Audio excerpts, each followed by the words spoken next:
The Buffalo Sabres have a chance to win their first playoff series since 2007. Can they do it tonight? Or will the Bruins force a game 6? We shall find out. A very pleasant good morning, afternoon, or evening, wherever you may be watching from. My name is Jimmy Finizzi, the host of From the Blue Seats, a New York Rangers podcast on the Hockey Podcast Network, and alongside Kyle Manifold, co-manager of THPN. We welcome you to another playoff watch party, as tonight we've got Game 5 between the Boston Bruins and the Buffalo Sabres. Before we get into the crux of tonight's game, Kyle, as always, it's a pleasure to be working alongside you. How's everything? Going good, man. Just been a hectic couple days, but yeah, I'm excited to watch the Blade Gang tonight. I'm curious who's gonna bang the drum tonight for the Sabres. It's gonna be absolutely electric, and yeah, we'll get the beautiful scoreboard rocking and rolling, and we'll should be good. I'm excited. I'm I'm fully invested, and I don't think it's a secret that I'm fully invested with Buffalo. I'm in it now. So yeah, I'm clearly swaying one way, but yeah, I mean, as always, I hope there's no blowout tonight. Yeah, no, I mean, as a Ranger fan, if we see my man Gozo in the chat, what's up, man? It's been a while since I've seen you. It's already starting. Buffalo sauce Yeah. chicken wings versus the Boston biscuit. Stop making me hungry. We're not even 5 minutes in. You're already making me want to go get some food right now, man. Yeah, But we'll that's get her just who going. you It's are, I man. think That's just it's who I you think are. it's starting probably in about 10 minutes or so, folks. That sounds about right, yeah. Yeah, Well, I yeah. want to shout out real quick. Got a new member to the channel. Became a There we YouTube member go. of Look at THPN with us. Sam Nanechi. Sorry if I'm saying that incorrectly, but thank you, Sam. We Nice. appreciate that very much, and welcome aboard to the community. Good We stuff. already have a score prediction. Speaking of which, let's hear your score predictions for tonight. Who you think wins? Leave a comment down below. Do you think Buffalo gets it done tonight, or do you think Boston forces a game 6? Goza thinks Boston's going to force a game 6 and they'll win 4-2. So definitely a lot closer than what we saw in game 4, which we'll get into in a little bit, because Man. that was just embarrassing if you're the Bruins. But let's talk about the Sabres for a second here, Kyle, because for a team that hasn't made the playoffs in 15 years and has had little to no success in these last 15 years in the NHL, with what is essentially the same team as last year, I really do think that firing their GM kind of made a difference, because you see the chemistry that has developed with these players ever since they brought in a new GM. Now, I'm not saying that's the sole reason that they're this good right now, but something in that locker room also clicked between Lindy Ruff and everybody else. And I just gotta say, like I said, for essentially the same team to go out there and do what they're doing against, granted, a Bruins team that, yes, has struggled as of late, but I think is top talent-wise better than the Sabres. But for them to go out there and doing what they're doing, to have a 3-1 series lead, I really think that speaks dividends to coaching. I think Lindy Ruff has done a fantastic job with this young group of guys. So I'm going to push back a little bit because I Okay. actually don't think the GM, regardless of it being Kevin Adams or Guillermo Kekalainen, I don't think it made a huge difference, because really it's the play on the ice at the end of the day, and the Sabres didn't have to make any massive moves either. I mean, obviously the Parayko situation, and even like Lindy Ruff just kind of being there and game managing a little bit at this point, and however you want to describe it. I just think it's the guys on the ice, and it just finally took them long enough to just click, right? It was just waiting for like that piece to just click into place, and it's just flourishing all of a sudden. So I've been super high on Ukko Luukkonen, their goaltender, for a really long time in his days when he played for the Sudbury Wolves. Like, I've been high on Arguably him the best since. name in hockey, by the way. And if you forget, he was also like a World Junior MVP back in, I believe it was 2016, I think, at the Yes, time. So yes. yeah, like I've been super high on him ever since. He's been absolutely sensational, and obviously it didn't reflect there in game 2 a little bit, but I thought it was important for Buffalo to get away from the stadium, go do your business on the road. And I mean, my God, did they ever. I think, man, the one thing I'll say, man, in that game 4, what an Oh, idiotic move from Zadorov at the end of that game. How can you do that? Like when he goes up, like what are you doing, man? I personally think that should have been a suspension, but what do I I know agree. nowadays? I agree. Yeah. We'll get the yeah, they're just starting shortly here, but I'm gonna grab the scoreboard while Yeah, we got doing this. some pregame ceremonies with the anthems and stuff. We'll get into the game in a second, but Yeah, I think the key for me, if Buffalo wants to end this series, they have to do something on the power play. Their sure. power play has literally been non-existent this whole series. Mhm. They put up 0 right now. Boston's power play, at least you can say they put up something. And their Yeah, penalty kill, by the way, Boston's penalty kill so far, excellent. Excellent in this series. Same with Buffalo's. But their power play has been struggling mightily. So if they want a chance to win this series tonight and advance to the semifinals, whenever you get a power play opportunity, you have to make sure that you finish. Now, granted, you see them trying in some spurts, but you need to finish. Capitalize on the chances that you have, and you will win this series tonight. to be fair, they spit on them in game 4 without really scoring on the True, power play, right? true, So true. fair, if power play opportunity comes tonight, you need to capitalize because it's a completely different game though. I just think the key tonight, I'll be neutral here for both sides. For Buffalo, it's they're such a faster team. I find that Boston, the way that they aggressively get through the neutral zone and get set up offensively, it seems to be working for them. They're just a fast team, and they have to start using that a little bit more going into tonight. And then you look from Boston's standpoint. Look, you kind of take the blueprints a little bit from game 1 and game 2, even though you weren't winning in game 1. You got to find a way to take the crowd out early of it. So obviously, it means scoring, but it's doing more of that, like the boring style of hockey a little bit, right? Make the plays a little bit longer, right? Do it, make it a little bit more of a lollygag a little bit, dump and chase, dump and chase. So, they got to find a way here to kind of drag this game on a little bit. And even if it ends up being tight, like you got to find a way to drag it out, which they can absolutely do. And for everybody saying this series is over, I disagree. I just disagree. Oh It no, only takes two it's games. not over. It only takes 2 games to force a game 7 where anything can happen. And Boston, if that's the thing, if Boston finds a way to get this done tonight, I don't be shocked if this goes 7 games, despite the shellacking they had in game 6. Like it's still a series. And I think I think if you're Buffalo, if you want to assert your dominance though in the East, you got to find a way to close this out tonight. You got to make a statement. Yeah, no, 100%. I see a bunch of your comments. We'll get to them in a second, I promise you. Oh, but yeah, sorry. no, I mean, Kyle, you're right. If Boston forces a game 6 back in Boston this week, that game 4 really did leave a bad taste in them. I think Boston's going to come out more motivated tonight, considering the events that transpired in game 4. As you see Jared saying, I had the Sabres winning 4-3 and over. Oh my God, can you imagine? They got the blade gang banging the drum. Let's go. If this game goes to overtime and Buffalo win, the pandemonium that will be in the city of Buffalo will be unlike anything we've ever seen. What's up, Daniel? Good to see you as well. The Anaheim Fried Ducks are quacking along nicely, beating I forgot. They're up 3-1 on the Oilers. Now, we'll get into the controversy in a little bit. Okay, yeah, we'll talk about that later. Quickly, yeah, hey, how's it going?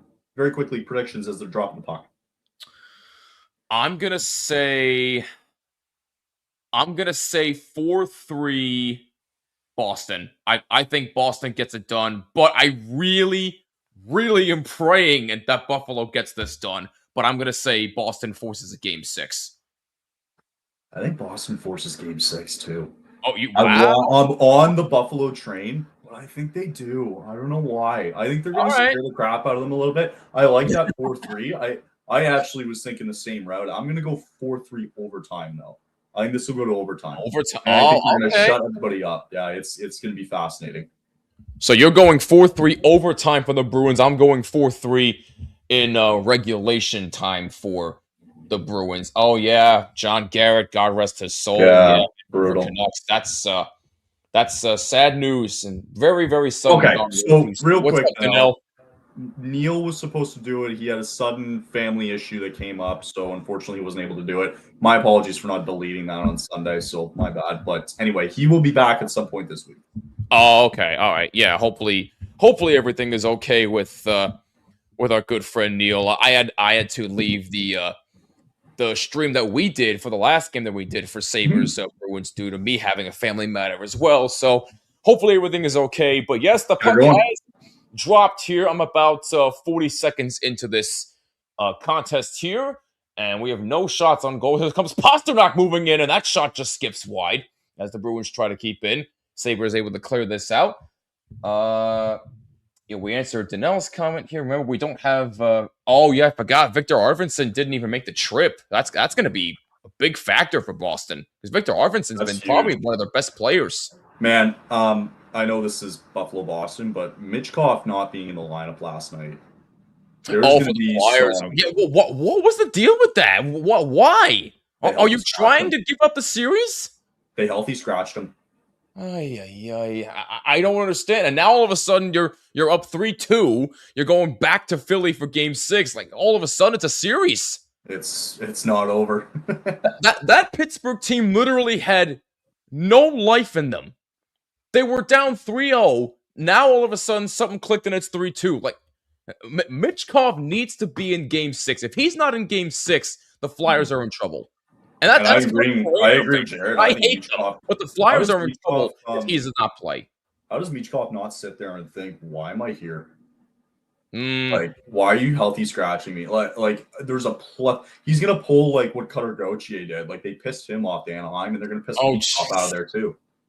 Oh my goodness. Yeah, that's brutal. Yeah, that was some brutal stuff. As Lindholm gets kicked out of the face-off circle, Eastmont in there for Boston, and Buffalo able to win the draw. One key guy that I'm looking out for tonight for Buffalo, Kyle, I think it's going to be Alex Tuch. He's got 6 points in this series, 3 goals, 3 assists. He just brings something different to this Buffalo team. He's one of the more underrated players on this roster. Absolutely. Did you guys thought it would be a sweep from the 2 series, Avalanche and Hurricanes? I didn't think Hurricanes. Avalanche, that doesn't surprise me. I thought it'd go 5. I had Avalanche 5. I think I remember picking Colorado in 5 for that series. No, I think I said it was either 5 or 6. I said. Yeah, I had them in 5. I wasn't predicting a sweep though. I mean, I was. Oof, yikes! What's going on? What's up? Hey, our boys at the line change are in the chat. What's up, guys? Hope you've been well. All right. Yeah, I agree. I think Tuch's going to be huge tonight for Buffalo. He's massive. I mean, even Dahlin, I think is going to. I feel like Dahlin's going to have a big night tonight too. But like Boston, at some point, like your leaders have to step up here with Pasternak. He's got to be. Huge. 100%. As now Swayman makes a good save on a couple of good chances. Now we got a little physical activity here, and yeah, Buffalo's going to the power play. Do we have a penalty here? Yeah, Buffalo's going to the power play. Wow. Yeah, they're gonna get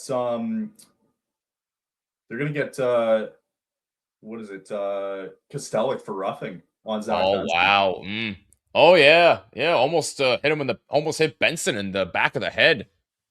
Yeah, also, really just a funny note that. Here. So, Kyle, this is what I was talking about here. Buffalo first power play of the game. Gotta take advantage. You put up nothing on the power play so far. Now's your chance to do something and get on the board early and get this crowd fired up. Again, you don't feel pressure like you need to score. You just got to keep finding ways to get momentum and make Jeremy Swayman work for it early. Because if you can find a way to fatigue him again, like there's going to be something that's going to break through at some point. Yeah, absolutely. But yeah, it's critical they find a way here to get up early. You got to get the crowd into it. Just about 2:11 gone by in the first. Buffalo with the first power play. Mark Kastelik 2 for roughing at 2:11. Alex Tuch in the face-off circle for Buffalo and tie up on the circle. And Boston comes away with the puck, trying to clear it out. And it's kept in momentarily by Dahlin, and he's able to have control of it momentarily, but Buffalo's got to play it back in their own zone. Dahlin plays it back. Buffalo trying to get set up. Here's Alex Tuch moving in. Dahlin beats Thompson. Now Tuch finds some room. Here's Dahlin. Here's a one-timer save by Swayman. Rebound by number 17 in front. Swayman makes a big-time save. Man, I thought that was going like the way Swayman was going there looked like, I don't know, it just looked like he was going too far out of his net there. Yeah, little bit too much. I mean, we saw what happened when Pekka Luukkonen went too far out of his crease in the Yeah. game that Neil and I did, and it ended up Oh costing yeah, Buffalo in that game. that's right. That's right. Yeah, that Utah Vegas series though, man, whoo, that turned out to be way more competitive than I thought. I think I still have Vegas in 6. Still, I still have Vegas in 6. I also had Vegas in 6. Okay. But Utah, man, I'm not sleeping on the Mammoth though. I mean, they're really impressing me so far in this season. If you asked me, what, 2 months ago, hey, how do you feel about Uyghur against Anderson in the first round of the playoffs? I'd tell you you're on something, but here we are. Yeah. I would have said the same thing. Mm-hmm. Because there's no chance I would have had Utah in the playoffs at all this year. I think they're still a young team. Yeah, they still have Clayton Keller. As now a chance moves in. Save! Rebound! Score! Dahlin on the power play gives Buffalo a 1-0 lead. I called it.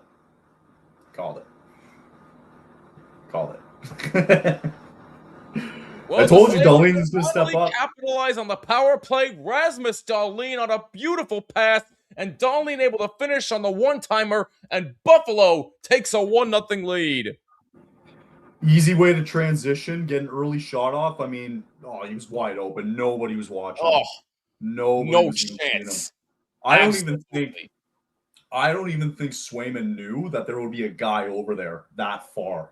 Yeah. For Dahlin to get that one-timer off. He was too focused on the one side to see. Well, it's because he had Thompson and Tuck on that one side, and he wasn't thinking that Dahlin was going to come all the way down to set up. He was expecting Thompson to take the shot more than anything. Right. Yeah. But that's a big... Right. I know it's the first period, but Kyle, the fact that they capitalized on the power play finally, that's huge for the Sabres. What did we say in the pregame? If they want a chance, they have to capitalize on the power play. And sure enough, Rasmus Dahlin scores, and Buffalo was up to a 1-0 lead. Also, too, what we didn't even mention is Alex Lyons back in net for Buffalo. Oh, yes, that's right. Yes. I don't hate it. I don't hate it either. I don't hate the fact that you now have this 2-goalie system. I think we're in a bit of a different age where you can't necessarily, you obviously can, but I think it's maybe more of a bit of a better system to have your 1A, 1B type goalie. You know what I mean? It just depending how the series goes. Buffalo's up 3-1. You can afford to have Lyon in there because he played so well in these last 2 games. You know, he really has. And not that Luukkonen played bad in game 2. He just had a bad break, and he's like, you know what? Take a break. You won game 1 for us. Let's relax. We'll get you back in at some point, right? Well, I'll tell you what though. If there was a game 6, I think Pekka Luukkonen is going to play in that game. Here's the thing though: if Lyon plays good tonight and they still lose, Lyon's going to have the net for the next 2 games. That's fair. Yeah. He'll be Zucker and Thompson with the assists on Dahlin's goal, by the way. Buffalo Sabres have, by the way, 55 goals scored by defensemen, which is tied for second in the NHL. Wow. That's an astounding stat. Yeah, if Lyon plays good tonight and they lose, here, they're showing the replay as a door off from last game. Oh, yeah. Yeah. Yikes. How is that not at least a fine? He just sucker punches a guy. Yeah, that should at least be a $5,000 fine or at least a 2-game suspension. Yeah. You can't afford to be doing something stupid like that, especially when you're down 3-1 and you're trying to come back and win this series. That's something you can't do. Right. No, it's ridiculous. Ghost is asking, what hockey jersey should I buy next? You've run out of ideas? The fact that you're saying that is startling to me. You have 200 jerseys in your collection? What's your budget? Why do you get yourself a how is it close to spring or summer over by you? Why don't you get yourself a nice t-shirt? Or a tank top. Oh, that can work. Okay, that can work. Tank top works, yeah. I think I just saw a stat that the Bruins are 0-26 when the opposing team scores first. I mean, yikes. That's tough. That's rough. Okay, I don't know about you, but I keep seeing people talk about like, oh, this power play sucks now. This power play sucks. It's like you understand that like you have to take this like over the course of like 7 games. Fine, if you go 0 for 30, then yeah, like your power play stinks. But if you go 3 for 30, well, good. I mean, at least you're getting a couple power play goals. Like you're not going to be able Right. to capitalize every single time, you know. And also, too, how many of those power plays all of a sudden get cut short by a 4-on-4? That's a fair point. Yeah. Right. So I just keep seeing people like argue about that a lot. And I'm like, you have to watch the games instead of taking that out of context. Like, for example, Ottawa, horrendous. Mm, Like game yeah. 3, their power play in game 3 was treacherous. It was Oh so my. bad. Oh, it was horrible. 5-on-3, and they couldn't even set it up. Nope. If Buffalo wins, do they keep an eye on Tampa Bay and Montreal? I believe so. Yes. I think, man, that's gonna be whoever they play. That's gonna be a crazy series.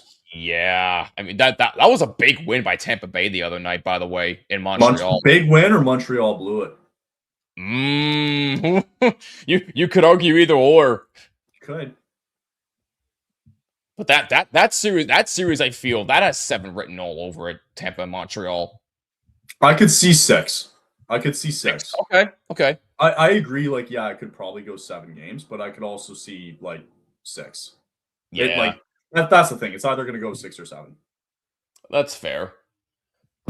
13-18 remaining in the first period. Buffalo on a Rasmus Dahlin power play goal have a 1-0 lead. Shots are 4-1 in favor of Buffalo. If Buffalo wins tonight, they will move on to the conference semifinals for the first time since 2007. As we're going to stoppage and play here with 13:07 to go in the first. Oh, power play to Boston. Oh, your birthday is Saturday, goes. A happy birthday. If we don't get a chance to chat with you. Who wins the Calder Trophy? Macklin Celebrini, Nikita, or McDavid? Wait. Oh, the Hart Trophy, you mean? Yeah, the Hart. Oh my gosh. That's gonna be a tough race this year, man. If they give it to Celebrini, I mean, that would be. Imagine he wins both the Calder and the Hart Trophy. That would be something. So, yeah, I feel like I think it wouldn't be. I don't see it being Celebrini. Okay. Although it's a heroic attempt. I mean, knowing the NHL, they'll probably give it to McDavid again. No, I mean, I'm gonna look it up. I really think Nikita is so underrated, though. That's what I'm thinking. That's what I'm probably leaning more towards Nikita. I mean, I'm gonna see their regular season stats here and just see. Skaters, there we go. So yeah, I mean McDavid. Like, here's the thing: McDavid had 138 points. Kucherov had 130, and Macklin had 115. Also, McKinnon had 127, and he's not up for the Hart, really. Mm-hmm. So think about this though: in 76 games, Kucherov had 130 points, 8 points less than McDavid. So that's what I mean. Like, you might as well give it to Kucherov then. It's over. Well, I mean, if you play those extra, 6 games, he probably gets to it. One good game of like 4 points, and you're already halfway there. I mean, I think it goes. I don't know. I would lean towards Kucherov a little bit more. I agree. And he's by the way, Boston goal differential. Yeah, no, absolutely. By the way, Boston's going to get a power play here. We must have missed a penalty from earlier, so now Buffalo has to go on the penalty kill here, and this is not really an opportune time. Didn't really see exactly what happened here, but for Boston, their power play's been very, very good in the series. They got Noah Ostlund for tripping. Yeah, that's what it was. And Lyon makes a good save right there, and Buffalo almost broke out shorthanded, but good job by the Bruins to get back defensively. I'll be attending a hockey game as the Great Britain men's team are playing a warm-up game before the World Championships later on, but the warm-up game is in Nottingham. Oh, that's pretty cool. Have fun. When is that game? I don't know. 12:35 to go, first period. Buffalo with a 1-0 lead. Boston on their first power play of the night. By the way, with that power play goal by Buffalo early, they are now 1 for 18 in this Wow. series after being 0 for 17 the entire series as Pasternak gets shoved down and the puck is cleared. Charlie McAvoy able to move it up for Boston. A minute to go on the Boston power play. Pavel Zacha. Sorry, Kyle, go ahead. No, I was just gonna say you gotta find a way to kill this. Oh, Calder Trophy? Oof. I mean, it's really hard to argue with Schaefer. I mean, despite the fact that the Islanders didn't make it, what he did, yeah. I mean, sheesh. I don't think I think it's either going to be him or Celebrini. I don't think you can argue against Schaefer. Yeah, no, you can't. But I think it's either going to be him or Macklin Celebrini, but I'm really leaning more towards Matthew Schaefer. Yeah, I would agree Schaefer too, yeah. Despite the fact that he's an Islander.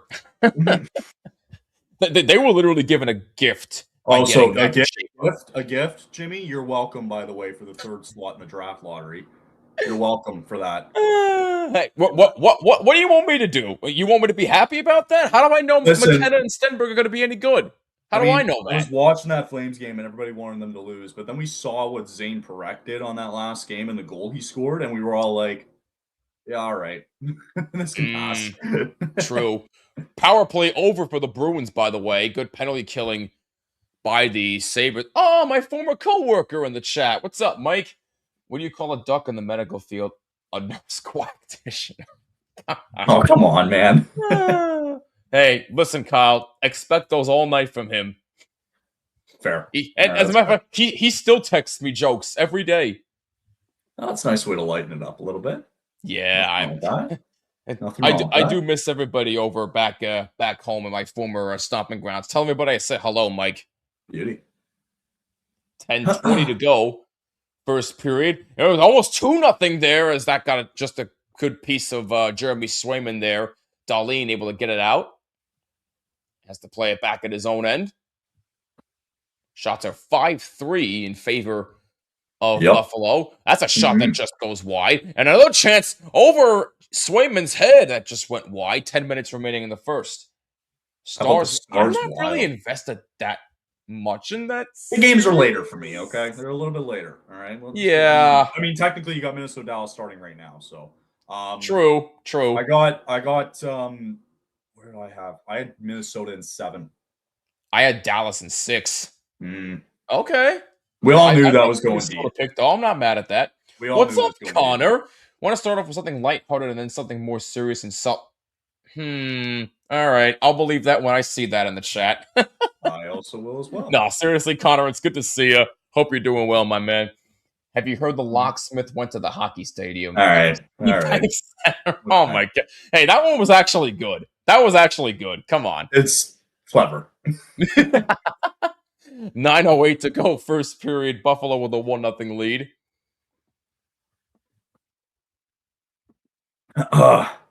Zucker has it along the boards for Buffalo, trying to keep it in the zone. That's dumped in the corner. Number 92 of Boston able to get it out as far as center. Pasternak goes for it. Gets it along for Zacha, and that pass intercepted and cleared up by the Sabres. Good play by the defense of the Buffalo Sabres. Tonight we next Edmonton as their final prayers for a miracle comeback. Fall short, and they get eliminated by a team that hadn't been in the playoffs since 2018. Something me and Connor can agree on. I mean, it could happen. It could happen, and quite frankly, I think Anaheim's going to finish it. No, here's the thing. It's going to go back to Anaheim. At the very least, it's going to go back to Anaheim. I can't see Edmonton losing tonight. There's no way they let that do. If they do, then they got a lot of questions to answer coming to the offseason if that's the case. Yeah. No, so, say Edmonton does lose tonight. What do you think happens with McDavid? Nothing yet. Nothing yet? Okay. He's got 2 years. To make sure. He'll have 2 years left, so you won't really have those type of questions until, he gave them a window of 3 years. So he's going to honor that 3 years, and people can be asking and raving about it all they want, but nothing's going to happen until whatever happens after 2 years. You're not going to know until you see his result, right? Yeah, that's fair. 7:35 to go, first period. who's more likely to come back from a deficit in your opinion? Between I think he's talking about Pittsburgh and Boston. I And mean, with the Edmonton, way I guess, Pittsburgh's right? playing right now, I mean, All I three of gotta those go series are Pittsburgh on this 3-1. one. All three of those series are 3-1, though, if you look at Boston, Edmonton, and Pittsburgh. True. So who has the better chance of coming back? I would put my eggs in Edmonton's basket just for the fact that they experience has paid a lot. And for Anaheim, this is kind of new to them, and trying to close out that last game, especially when you have to go to Edmonton, I think will be tougher. Yeah. Man, Pittsburgh might force a 7th game, man. Yeah. Crosby might friggin' wheel that team in, man. Yeah. I don't know. Here's the thing. And part of me really wants for that to happen because I can't stand the Flyers, but sure. I don't know, man. Maybe it's just because I'm spiteful and I'm a Ranger fan, but I don't know. Well, guess what? If this goes 7 games, you know who's the big winner in all of this? Carolina. Yeah. They're going to dust either of those teams. It does not matter. It's literally I agree with you. It doesn't matter. I agree. No, Carolina. This is Carolina. If they don't at least get to the final this year, this will all be for nothing. Yeah, they have to. It's their biggest test is going to be the Eastern Conference Final. That's going to tell them everything, right? 100%. On a far more serious note, rest in peace. Rest in peace, Cheech. Absolutely, that's brutal, man. God rest his soul. Jared says the Pens are more likely to come back, and I said the same thing. I agree with that. 5:45 to go, first period. Bruins catching up on the shot total here. It's now 5-4 in favor of the Buffalo Sabres, and the Sabres have a 1-0 lead on a power play goal by Rasmus Dahlin. As that puck goes all the way down, no icing. Good job by the Sabres to beat it. Yep. Oh, now he's... And now we got some extracurriculars. I mean, what the hell are we doing here? Come on. Really? And they're just letting it, and they're just letting him play. Oh, yeah, no, it's fine. No, meanwhile, you got 2 guys at the other end of the ice just scrapping, and nobody's paying attention. Let me lay on top of him. No problem. Like he's on My mattress. Goodness. Like, what are you doing here? Honestly. That probably should have been 2 penalties on both teams. I know we have a mute, but you can tell the fans are chanting "Rap, you suck." You can already tell because they're doing that. Oh, yeah. Bruins able to clear this puck out as far as center. Dahlin takes it for Buffalo. Tries to move it on up. That's deflected to the zone by Boston, so no icing. Number 45 gets shoved to the boards by number 29 of Buffalo, and now Boston able to move on up. And that's dumped in the zone to the left of Alex Lyon. 4:18 to go on the first. Oh, I like what you did there. Very nice. Maybe Buffalo. Oh, maybe Carolina will beat them. Oh, yeah. I mean, if Carolina doesn't beat them, that's a serious problem. I don't know, man. Carolina's gonna be it, regardless of it being Montreal, Tampa, or Buffalo, or Boston. Gotta throw Boston in there. It'll be tough. It'll be tough for Carolina, regardless. I know you guys don't watch much AHL, but who do you have winning it all? I have the Grand Rapids. The championship. Oh boy. Yeah, I don't really pay too much attention to that. Grand Rapids, sure. Yeah. I mean, sorry. I keep hearing a lot of good things about Providence. Maybe they can do something. Maybe. Like Buffalo beating Carolina. No, there's no chance. You don't think Buffalo would beat Carolina? I mean, they could probably take them 6 or 7 games, but I don't think they'd be able to beat them. I think they have a chance. Okay. All right. I'll tell you what. I'm going to sound crazy for saying this, but I'm going to say it anyway. I think Buffalo's got the better goaltending than in Carolina. That part I agree with you, because I don't care what Freddie Anderson did in these first 4 games against Ottawa. Yeah, no. Ottawa couldn't set up their own power play. So I would argue that Anderson's best game was game 2. Yes. Right? He was sensational in game 2. I'm going to give you credit for that. Actually, you know what? Sorry. And game 1, I'll give you credit. Okay. But I need longevity here, right? I'm not looking at a short-term consensus here. I'm almost guaranteed that he's going to be a little shaky here in this next series. It wouldn't surprise me, Yeah. but I'm more of this. I more look at it like Buffalo's offense. I just feel like they would have better opportunities a little bit more than Carolina, And think about it too.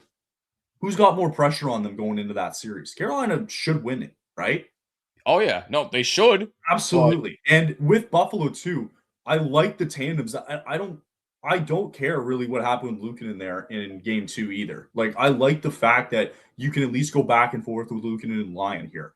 But I'm sorry, what has Anderson done this season? And all right, great job on Brandon Boosie, who had a fantastic year. Now you're sitting him all the way until probably the Eastern Conference Final now if you need him. more than So likely, he's not going to be ready to go. So I think it's a bit outrageous to say, but I think it's closer than what people think. I mean, you're not 100% wrong, but all I'm saying is, and Mike, there's no chance Buffalo is sweeping Carolina, so let's put that to I just bed. don't think it's a foregone conclusion that Carolina would just beat the brakes out of Buffalo. I think that's crazy. Oh no! I said Buffalo could take them 6 or 7 games, Sure. but if Carolina plays them and they don't beat Buffalo, sure. I think Brindamore is fired.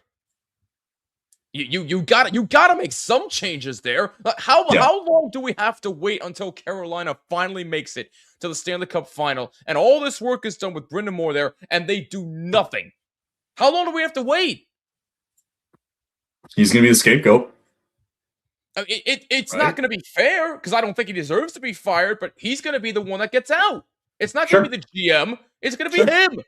Yeah, absolutely. It's just isn't fair, man. Just like we're talking about. Can I point out that if the Sabres win this game, they win the series in 5 and also show the Maple Labs how to actually close it. Ouch. Bro, if Buffalo gets to the Eastern Final.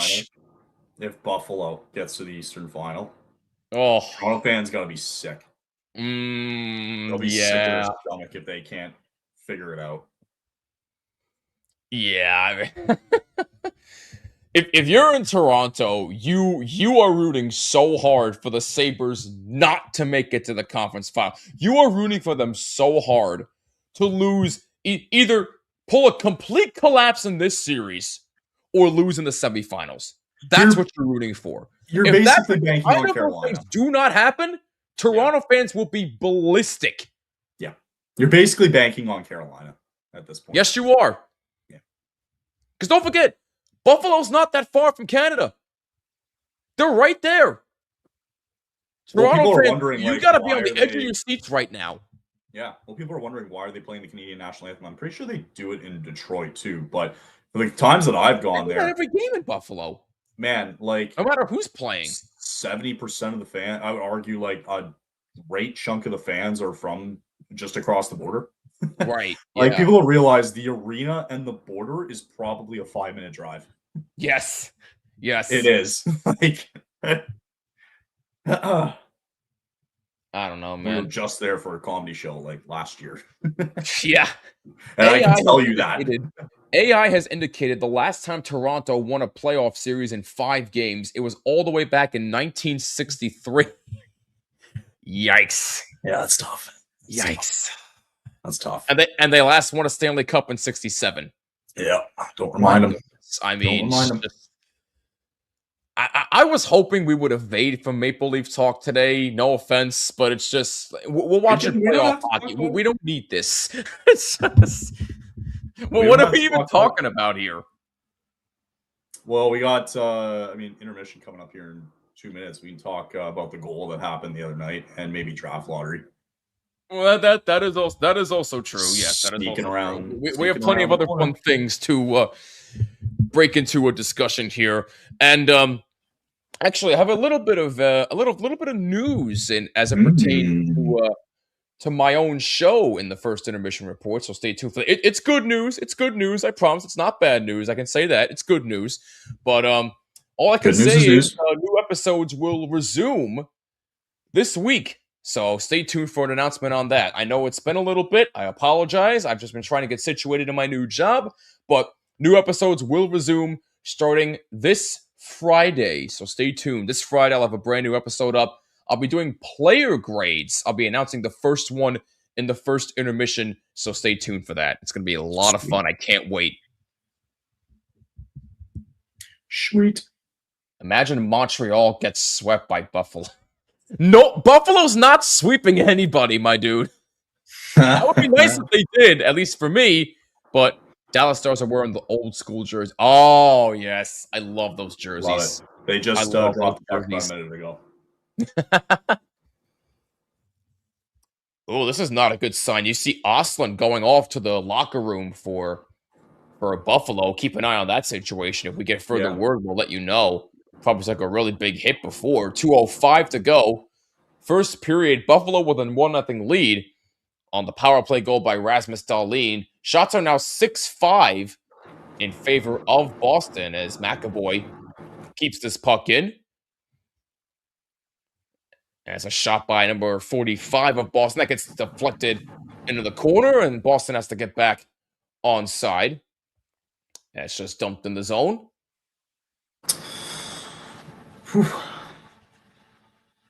Low shots on goal, actually, to start 8-5. Is that what I'm getting? Yeah, 8-5. Oh, you have 8-5? I have 6-5, Boston. Oh, maybe that's changed. Oh, I'm just looking on the screen. I think it's a little bit ahead. Where Gavin McKenna goes, he's gonna be good. Depending on the situation he's in. I don't think it's a foregone that's conclusion. Just me. I don't think it's a foregone conclusion. Really? No, I don't think so. I don't think he's. I don't buy it. I don't buy it. So you don't buy it at all. No, but I mean, like, listen, even like, okay, well, might as well bring it up here with Connor. Like, even if he does go to Calgary, oh my goodness. Still, I don't think it's a foregone conclusion that he's going to be like all worldly.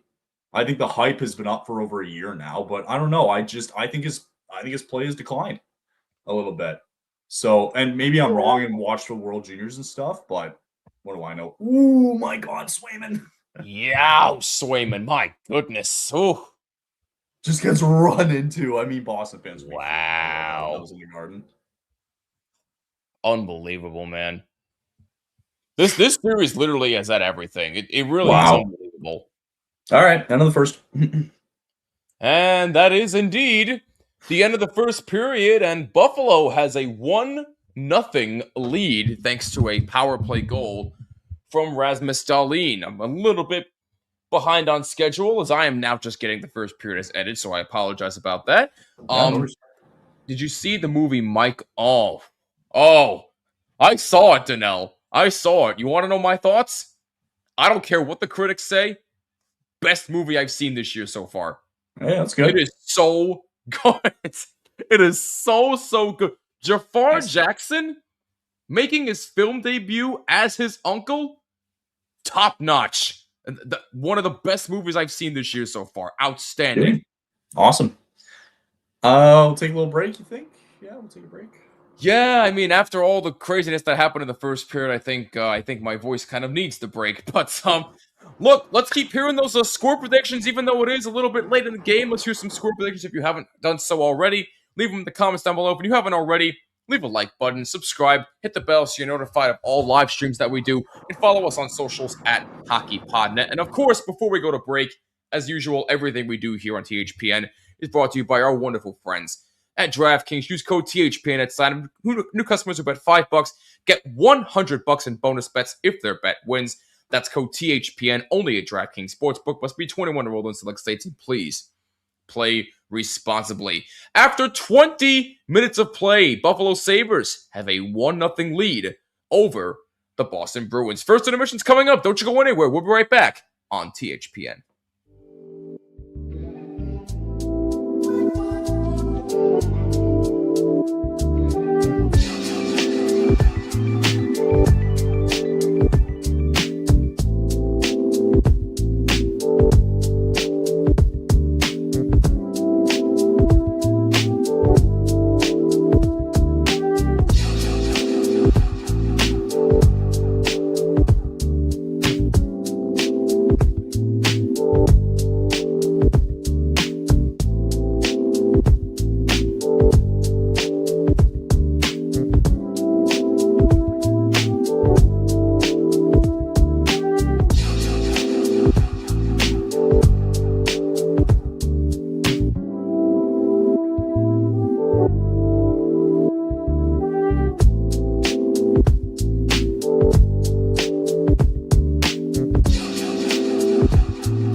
You're watching another THPN playoff watch party presented once again by our wonderful friends at DraftKings. Use code THPN at sign up. New customers who bet $5 get $100 in bonus bets if their bet wins. That's code THPN only at DraftKings Sportsbook. Must be 21 or older in select states, and please play responsibly. After 20 minutes of play from Buffalo, New York, the Buffalo Sabres have a 1-0 lead over the Boston Bruins. We see a bunch of new people coming in the chat. JVZ in the chat. What's going on? Obviously a big-time Sabre fan. Thanks for tuning in. We see a couple more score predictions coming in.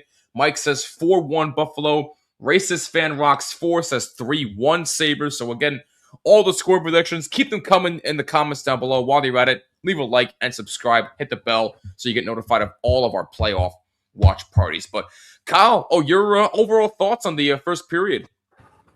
Well, I mean, you mentioned it at the top, right? You needed to, you had an early power play opportunity, and, they're kind of finally taking advantage of it a little bit. So I thought it was important for especially Darlene to get on the board. You're getting his confidence up and ready to go. Yeah, it was a good start for Buffalo. I think Lions been pretty solid as well, too. But, Boston had their chances towards the end a little bit more, and, they're starting out the pressure a little bit. So I still don't believe this isn't over yet. Boston's got to keep the pressure up, though. They got to keep finding a way and eventually bury one here by line. Yeah, no, I agree. But Boston's not playing bad. I mean, they had a power play opportunity as well, couldn't capitalize, but credit the Sabres penalty kill. But Boston's really not playing that bad of a game. They certainly look a lot better than they did in the last game that they played, which, I mean, can we just, that was just atrocious. I mean, you can tell right off the bat, Boston's coming out way more aggressive, which I really, really like to see. That's the kind of pressure that Boston needs to keep up if they want a chance to force a game 6. Do you think Swayman leaves Boston this offseason? That's actually a very good question. Didn't he sign a long-term deal? I thought he did. He signed a long-term deal when Allmark was still there, and they went with him. So didn't he sign like a 8-year contract or something like that? Yeah, Swayman's the only reason they're still in this thing. Yeah, I don't think they let him down in game 4. They let him out to dry, and then he'd shoot his teammates out. I can think of 8 other guys who should go first before Swayman. True. What are your thoughts on the Street Fighter trailer if you watched it? I have no interest in Street Fighter, my man. That's just me. I could never get into it. The trailer looks cool, but I have no interest in seeing that movie. That's just me. So, Jimmy. Yes. Oh, sorry, Mike. We'll get to your comment in a second, I promise. Go ahead. Was it a goal? Oh, yes. This is what I was waiting for. I couldn't wait to discuss this. When I saw it live, for those who don't know, Oilers Ducks the other night. Yeah. Yeah, exactly. When I saw it live the other night, I didn't know what was happening. I saw the ref do this and say, oh, it's not in, but they were celebrating like it was in. But then I saw the replay. I must have rewatched the replay like 15 times. And right. Look, you clearly see that it does cross the line. The real question was it completely over? At first, I couldn't really tell because the skate blade was kind of on top of the puck and the goal line, so I really couldn't tell. Mm-hmm. But I gotta say yes. I think it was. Because really, like, unless you have definitive evidence that it wasn't. Look, you can make an argument for either way, because again, at one point, you see the skate blade on top of the goal line. So I 100% get that if you want to argue the other way, because I have to completely cross the line. But from my eyes, I thought that it did. So in my personal opinion, it was a goal. But I do understand the controversy, because you can argue 50-50. Sure. Because it was tough to see at first with the skate blade on top of the goal line and the puck. But in my opinion, it was a goal. I'm going to give you 3 sides to this, okay? So I'll give you the fan experience side of it. Okay. The referee side of it. And then the league side of it, okay? Okay. From the fans' perspective, there's not a single person on planet Earth, Mars, Jupiter, Pluto, if it was a planet, that can tell me that you are 100% certain that that puck is in. You can't. With the cameras that it gives you, that it has shown all of us, right? Mm-hmm. You cannot confirm.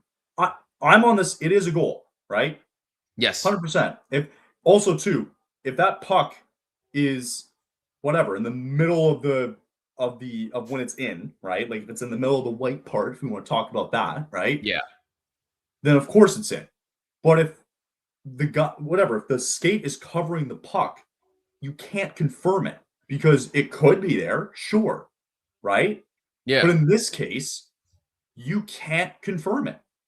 You can't. You cannot confirm it, period. So, from a fan perspective, yeah, you're probably 99.5% right, but you can't be 100% right on like, maybe it does touch the red line. I don't know, right? But you can't confirm it, number one.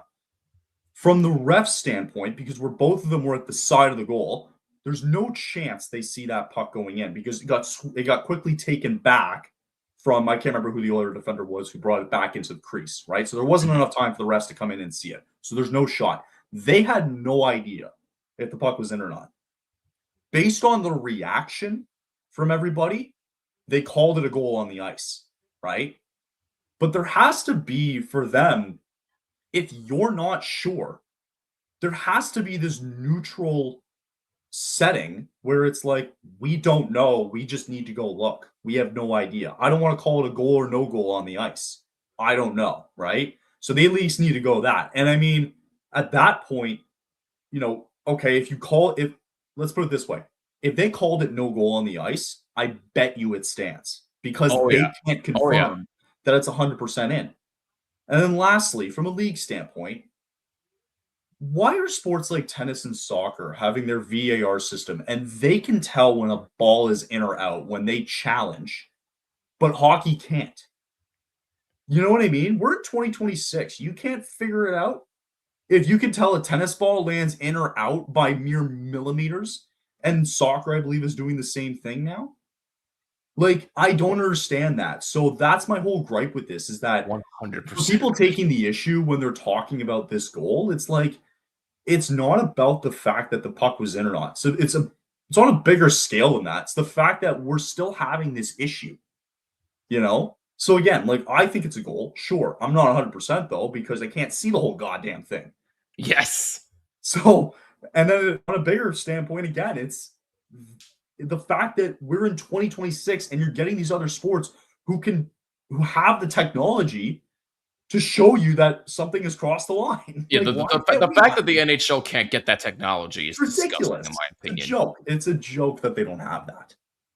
Also, it's 1-1 in Minnesota and Dallas, so there you go. Yep, I did see that. Zook scored for Minnesota, and number 4 on Miro Heiskanen scored for Dallas. So that game is tied. There you go. Nice. 1-1. So thank you for that, Jared. Much appreciated. Did Yarmer really have that massive an impact in Buffalo as GM, or is he just very, very lucky? I can't tell which. I mean, luck does have something to do with it, I will say, but I mean, again, you can kind of split it 50-50. I don't know. I'm excited for the new Clayface horror movie. No interest. I'm not even a horror movie guy to begin with. I'm more of an action, adventure, comedy, biopic type of guy, and animation. But horror movies, I will not do. Same with my girlfriend. My girlfriend hates horror movies. Her and I will refuse to see any horror movie. I don't care if you pay me $1 million. No, thank you. I'm good. Are you looking forward to the lottery next week? It's hard to believe it came up this quick, man. I believe it's next Tuesday. Yep, next Tuesday, May 5th in Secaucus, New Jersey. Yeah, let's go over this real quick. What's that? We'll be live for that. Oh yeah, Kyle and Neil will be live. They'll be covering all of it.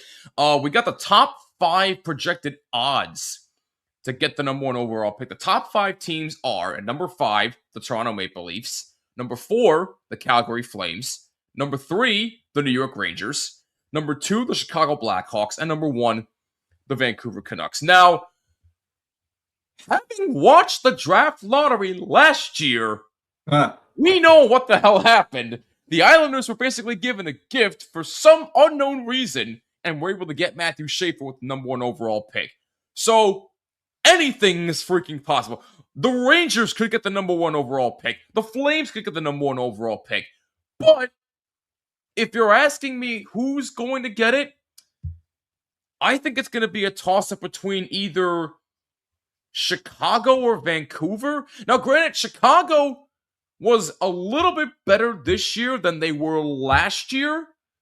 But if Chicago ends up landing McKenna at number 1, if he lives up to the hype, I can see him turning that franchise around. Not next year. No. But maybe years down the line, he could do some things. Same with Yeah. Vancouver. He could turn around the franchise. Not by himself, obviously. He needs some help. But Vancouver, in my opinion, is in... They're in shambles enough. I mean, Chicago, to me, at least they're building towards something. So if you're asking me who is more likely to get it, I'm leaning more towards Chicago, only because I think they've gotten a little bit better. And by adding a young prospect like of Gavin McKenna, who has the potential to be NHL ready, and with the roster they currently have, I think they can do some things. I'm not saying they're going to make the playoffs next year, but they have the potential to be even better than last year if things play right. I'm going to say Chicago gets the number 1 pick. What's the unfortunate part about all this? And I specifically look at both of our teams, and honestly Toronto too as well, and Seattle if you want to call it. But we have better odds of moving down 1 spot than getting the first overall pick. Yes. You know what I mean? Like, how dumb is that? Why? How does it work? Why is it that should we not have better odds to move up? Then why are we having better odds to move down? I'm dumb in that category, so bad on me. I think Toronto's going to win the draft. I think Toronto's just going to do it. I'm accepting my fate at this point that either that or Florida's going to pull some bull crap and they end up winning it. Oh my goodness. Florida? Really? Florida winning the draft would burn the world down. Wow. Oh, easily. If the Florida Panthers somehow, some way sneak in and win this, I mean, just call them cup winners. For being back-to-back Stanley Cup champions to winning the draft lottery, that would be a headline right there. Yeah. Oh, it wouldn't surprise me. It's the way to do it. I mean, you grind it out for 2 years, win the cup, you get banged up a little bit. Oh, darn, all our guys are hurt. Oh, man, now we're in the draft lottery? What a shame. Like, frick. It's unbelievable, man. But look, I mean, as far as the Rangers are concerned, I mean, it's good that they're drafting. Either way, they're going to draft top 5 no matter what. Sure. But, look, I said this on my show in the last episode I did when I did my season wrap-up. Again, I really don't know how good McKenna or Stenberg is going to be. I really don't know. Now, if I had my preference, I would probably lean more towards Stenberg only because I think they need more defensive depth. Especially if Adam Fox comes back, which I think people are really underestimating the value of Adam Fox. Yes, no, look, he was hurt this year. I get it. But people are really underestimating his value. I think he's going to stick around this year. I mean, all the rumors about him wanting to leave and how this we'll see, right? Stolen with him in the locker room. What'd you say, Kyle? I'm sorry. Well, we're going to find out next year, right? I mean, if it goes bad again, how much longer are you going to piss him off? Yeah, I mean, look, if they have a season like they did this year, I mean, then yeah, maybe Adam Fox will want out, but I don't think he's going to want out right now, especially if they draft a guy like Stenberg who can provide some depth. And if he's out, maybe pair him with Gavrikov and let Gavrikov teach him. But look, I really don't think the Rangers are going to win the draft lottery. I think they're going to be somewhere at like 3 or 4, which sounds about right. But if they somehow fall to 2 and they can get Stenberg, I'll be honest, I wouldn't be too mad at that. I really wouldn't, because look, their offense somewhat improved. Surprisingly, when Panarin got traded, out of everything that could have happened, Panarin gets traded, all of a sudden they play better. Like, really? Like, what? Shocking, isn't it? But look, offense for me is now the least of my problems because they need to help out their goalie more. They need to block shots for him. They need to generate traffic in front. So getting a guy like Stenberg with more depth would definitely do that for me. By the way, puck drop, run away in the puck's run. Yeah, there we go. Period, by the way. I think me personally, I think the Rangers are going to draft either 3rd or 4th, but I wouldn't be mad if they drafted 2nd. So I just did one tankathon sim. Oh, jeez. Winnipeg won the draft. Oh boy. New Jersey was second, and everybody dropped 2. Are you serious? Yeah. Wow. 1 sim. That's all I did. It's gonna be hectic. Winnipeg won the lottery and New Jersey was 2. Yeah. Unbelievable. It's gonna be hectic, man. What can I say? Crazier That's why I'm things. not feeling very confident. Not feeling confident at all. Crazier things are possible, my man. Crazier things. What if Detroit finally gets the first overall pick? That's not going to happen. Well, it would help. Certainly It would help. Did playing back-to-back finals catch up with Edmonton? Oh, with the way they're playing in the series, I think it might have. You get that back-to-back finals hangover. Absolutely, I think I caught up with them. I mean, it's not over yet, but you know. I'm kind of mad at the Bruins. They're playing Steves over Hagens. Yeah, where is James Hagens? I meant to say I haven't seen him all night. Oslin's out for the night too, by the way. Oh, Oslin's not returning. Oof. Yeah. Oh, that's not good. Lower body Jared's injury. The Flames are going to get. Oh my God, the Flames winning the lot. I mean that'd be good for them. At least you know you have a direction. Yeah, I guess. Kyle's just like, I don't want any part of it. I think it's consensus that Stenberg and McKenna go 1 and 2. However, they flip flop it, and then like 3 to 7 at least. It's pretty like wide open, really, between like Reed, Malhotra, Verhoff. What else am I forgetting here? What are some of the other names? Verhoff, Reed, Malhotra. I feel like I'm forgetting one. Who's the kid from the Prince George? Oh my God, who is he? Oh, Castles, Cole Castles. That's him. Thank you. Yeah, Castles. Yeah, thank you. Yeah, so like it's such a toss-up because then it comes down to need, you know? Yeah. Yep, Kyle, you confirmed it. Noah Austin will not return due to a lower body injury. So tough. I mean, for the record, Jared said it first, so I gotta. Well, even still, you both were on top of it, so I appreciate that. Winnipeg decided to play good when they were in the bottom 5 at one point and ended up wasting their chance at a good draft, be missing out. Honestly, that's the worst experience to endure as a fan. Yeah, I mean, with Winnipeg, you won the President's Trophy last year, and then this year you just fell flat on your face. I mean, jeez. Talk about a collapse. It's tough to see. It really is tough, especially with a guy like Connor Hellebuck as your goalie. I mean, I feel bad for him. I feel so bad. Let's see. Yep, we saw that news. One fan was late to the hockey game. There was too much traffic in the neutral zone. God dang. Oh my goodness. I found out that Buffalo posted the news on X. Oh, okay. So that's how you found out. Thank you, Jared. 2:10 gone by in the second period from KeyBank Center in Buffalo. Sabres have a 1-0 lead on the power play goal by Rasmus Dahlin. That came in the first period. Shots are 9-6 in favor of Boston.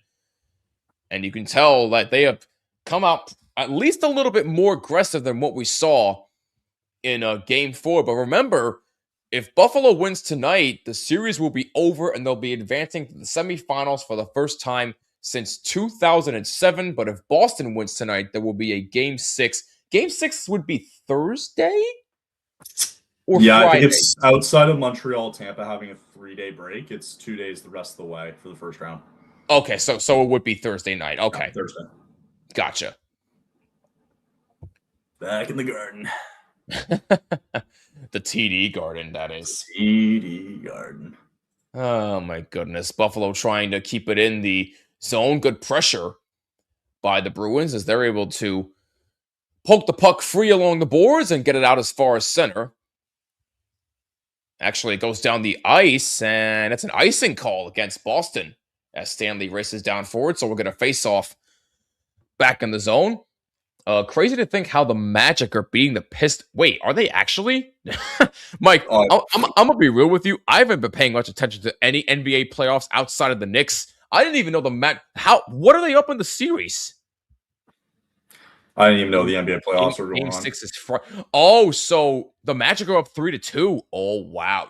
If the Magic beat the Pistons and the Knicks move on, the Knicks have no excuses. I mean, Oh, so you mean Game 5 is Friday? Oh, okay, my bad. Never mind. Who watches basketball? This ain't no basketball podcast. Who cares? Meanwhile, 25 for Buffalo moves in and shoots it, a save by Swayman. And he hangs on. Good chance for number 25 of Buffalo. But Swayman making a good save. Corrali trying to get in front to get a stick on that shot to try and get it away. But good save by Swayman. Swayman's been good, man. He's you can say what you want about what happened there in Game 4, but he's been good this series. He's the only reason this series hasn't been a sweep. Yeah, that's true. Another score update. 27-20. Knicks are leading the Atlanta Hawks. Oh, yeah, I forgot. Game 5 was tonight for the Knicks, too. Okay, that's nice to know they're winning. When do you think the NHL will reveal the city jerseys? They have city jerseys? I didn't even know that was a thing. No idea that was a thing. Unless you can clarify. Unless there's got to be something we don't know. Maybe. We'll see. We'll see. Cool. Oh, net almost came off from Swayman, but Boston able to clear it out as far as center. Buffalo able to dump it right back in as they make a couple of changes. McAvoy getting it along the boards for Boston. Puck is being stalled along the end boards in the Boston zone. Buffalo gets it free. Here's Josh Stone playing it on the boards. McAvoy getting it there. Pasternak trying to help him out. Puck lifted out to center. Owen Power turns up. Still with it, with speed. Passes up back and a save by Swayman. Good pass by Owen Power. So quick, man. It's just like they're starting to learn, like, quick through the neutral zone and then 1-2, like, go, boom, like, get something off here. Yeah, I mean, people tend to forget how fast Owen Power can be. He just showed it right there. That's a save by Alex Lyon. Great save. Puck being pinned along the boards momentarily, taken out by Buffalo. And they're able to move it on up. Oh, that was a penalty right there on Boston. That's going to be interference, and Buffalo going to get their second power play of the night as Lindholm is going off. Looks like Hampus Lindholm with 27 is going off for the interference penalty. Pretty straightforward. Doan moving in the zone. Yeah, that's clear interference right there. Can't be doing that. So Hampus Lindholm goes off. Buffalo with their second power play of the night. Dahlin scored on their first power play in the first period. And with the way this game has gone, if Buffalo can find one more on the power play here, I mean, I'm not going to say the game is over, but with all the momentum on Buffalo's side, I mean, it's going to be even tougher for Boston. I mean, Montreal was up 2-0 the other night, so. True. That's true. That's true. Yeah. Can't count it out. False start on the face-off. Cloud, Zucker, Thompson, Tuck, and Dahlin. Zucker's been so good, man. Yeah. Well, he's going to be so good. He's going to be tough to replace. Oh, actually, they called it tripping on Lindholm. My apologies. Oh, yeah. Every team next year will have a city jersey. We already know what the primary... Oh, I actually didn't know that. Okay. Maybe they'll reveal them sometime in the summer then, if I had to guess. If Calgary's colors are anything but either white, black, or red, I'm going to lose it. I'm going to lose it. I swear to God. Yeah, I mean, it can't be anything else. No, I can't. I'm sorry. I can't. Stick with your primary colors. Oh, shot by Dahlin is blocked. Ooh, someone's hurting. Ouch. Took that right in the leg as Thompson passes up front, looking for a deflection, and that goes up and high and out to center. He's just going to go. Pretty sure that was Castellic going off. Yeah, it was. A minute to go on the Buffalo power play. Oh, Florida's is going to be pink. Oh, okay. Interesting. Fraser Minton was the one that went off. Oh, no, it was Castellic. Oh, yeah, okay. Here comes Thompson moving in. Loose puck. Lost a stick and a save by Swayman. Loose puck in the circle. Tuck takes it. Pass for Darlene. Save by Swayman. Diving forward is Tuck. He gets it back to his own man. It's back for Rasmus Darlene. Tries to move up. Now Darlene's got it back. Trying to get set up. Pass back for power. Shot wide. Rebound by Thompson. It's blocked. Buffalo getting some good chances. 20 seconds to go on the power play. Here's Darlene. Zucker. Back behind the net for Zucker. Now Thompson, a one-timer saved by Swayman. Puck in the corner now. Boston can't clear it out. Thompson's got it. Here's Power. Back for Thompson. Pass in front for Darlene and a save by... Oh my goodness, you can't get any closer than that. And the power play is over and it's cleared out. Excellent penalty killing by the Bruins. 12:30 to go in the second. He was ready to light the lamp on that one. I think it was Darlene. Dang. Better though. Wow. Better. That power play, I'll tell you what, that power play looked really, really good by Buffalo. That shot misses just wide. Swimmer may have gotten a piece of it. Boston's in survival mode right now. Oh, yeah, they are. No icing here on Boston as that puck goes up into the netting and out of play. Jeez. Lots of action here on the Buffalo side. 12:03 to go. Second period, they still have a 1-0 lead. See, that's what I mean when you have these stats come out and Buffalo they're 0 for 20 in the series or whatever, they must be terrible. It's like, well, when you look at that power play as an example, that was a solid power play from the Sabres, right? It's just the fact that Swayman again was making some great saves. It's good on both ends, you know? No, it is good on both ends. I mean, that power play by Buffalo looked very, very aggressive, despite the fact that they get 4 or 5 shots on that power play. That was the best I've seen them look all series, even though they scored on the first one. The thing that gets me, and you don't hear it often unless time runs out, but everybody in the stands just yelling, "Shoot, shoot!" Right? And I'm like, yeah, literally. You want to take a one-timer from a hard pass from Tage Thompson and you try shooting that? Good luck. Yeah. Oh man.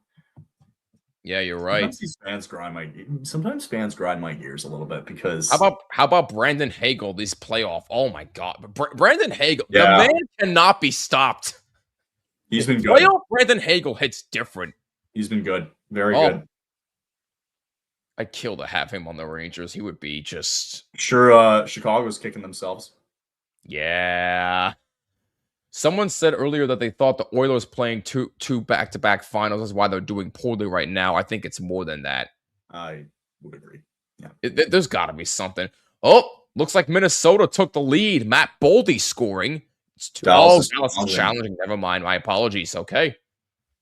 I'll keep an update on that. I'll see what they're saying. Well, they challenging for goalie interference or something? Let's find out and see. I'm going to check it out.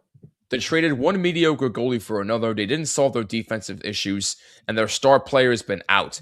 McDavid had 11 points while they beat the Kings in round 1 last year. I mean, you're not completely off base. They're looking at goaltender interference here on all. They are. Okay. Here, they're making the call right now. I'll let you know in a sec. Okay. And we have no goal. No. Wow, they called it off. Okay. So it's still tied. So tied 1-1. Yeah, it was goaltender interference. They called that. So not a penalty, but just there was interference. So. What was there contact? Yeah, there was contact. Oh, there was. No, it was the right call. I thought it was going to be one of those where it's just it looked like nothing, and they're going to call goalie interference, which has happened 95% of the time. Pretty quick call on that one. All right. Well, shots are now 9 apiece for each team, thanks to that Buffalo power play, which failed to score but looked awfully aggressive. They're still up 1-0 with 11:45 remaining in the second period. That puck is dumped into the zone. Josh Stone going back for it for Buffalo. Boston able to take it back out and lift it out of the zone. Race for the puck. Samuelson gets there for Buffalo. Number 92 for Boston, along with number 18, Pavel Zacha. Zacha trying to get it along the boards. Pass in front. Nobody home. Buffalo intercepts. Stone able to lift it out. And number 20 of Boston able to take it out. And trying to feed Pavel Zacha, but the pass was blocked. Now here's Zacha on a backhand save by Lyon. Good chance for Pavel Zacha. Josh Stone lifts it in. 11 minutes to go in the second. Buffalo's been aggressive this series, and the speed, the Bruins can't catch up. Yeah, so far, Buffalo's definitely been the more faster team. I agree. When you look at some of the better, I wouldn't say better, but some of the teams where they finished in the standings, like take LA and Boston here, for example, right? And compare them to like a Colorado, a Carolina, and Buffalo. The Yeah. speed on those three teams compared to what you see on like LA and Boston is just. Meanwhile, Lindholm moves in and shoots. He scores! Elias Lindholm has tied the game at 1. Elias, gross. Okay. Was Lyon looking at interference there for any reason? Probably not, right? I thought he was, but It looked like he had his arms up for a sec. No. I'm just trying to see where Lindholm is on this. I didn't see any interference there. Oh, no, it's... Oh, deflected off of the left toe pad of Lyon and in. Yeah, okay, that makes sense. All right. Wow. We got a game, boys. Lindholm with a turnaround shot, and this game is tied. Shut up. Jared, shut up. We don't talk about that. Shut up. He just can't help himself. He really can't. We don't talk about but Elias Lindholm's a first-line center. No, he isn't. Oh, my goodness. No, he's not. So 10:30 remaining in the second. Elias Lindholm has tied this game 1-1. And now a chance for Thompson! Wide open net, and Swayman gets back in time and makes the save. Are you kidding me? Oh, Paige Thompson, you can't get any closer than that. So lucky. Oh, wow. Inches away from taking the lead right back. Oh, man. Jeez. Kicking himself after that.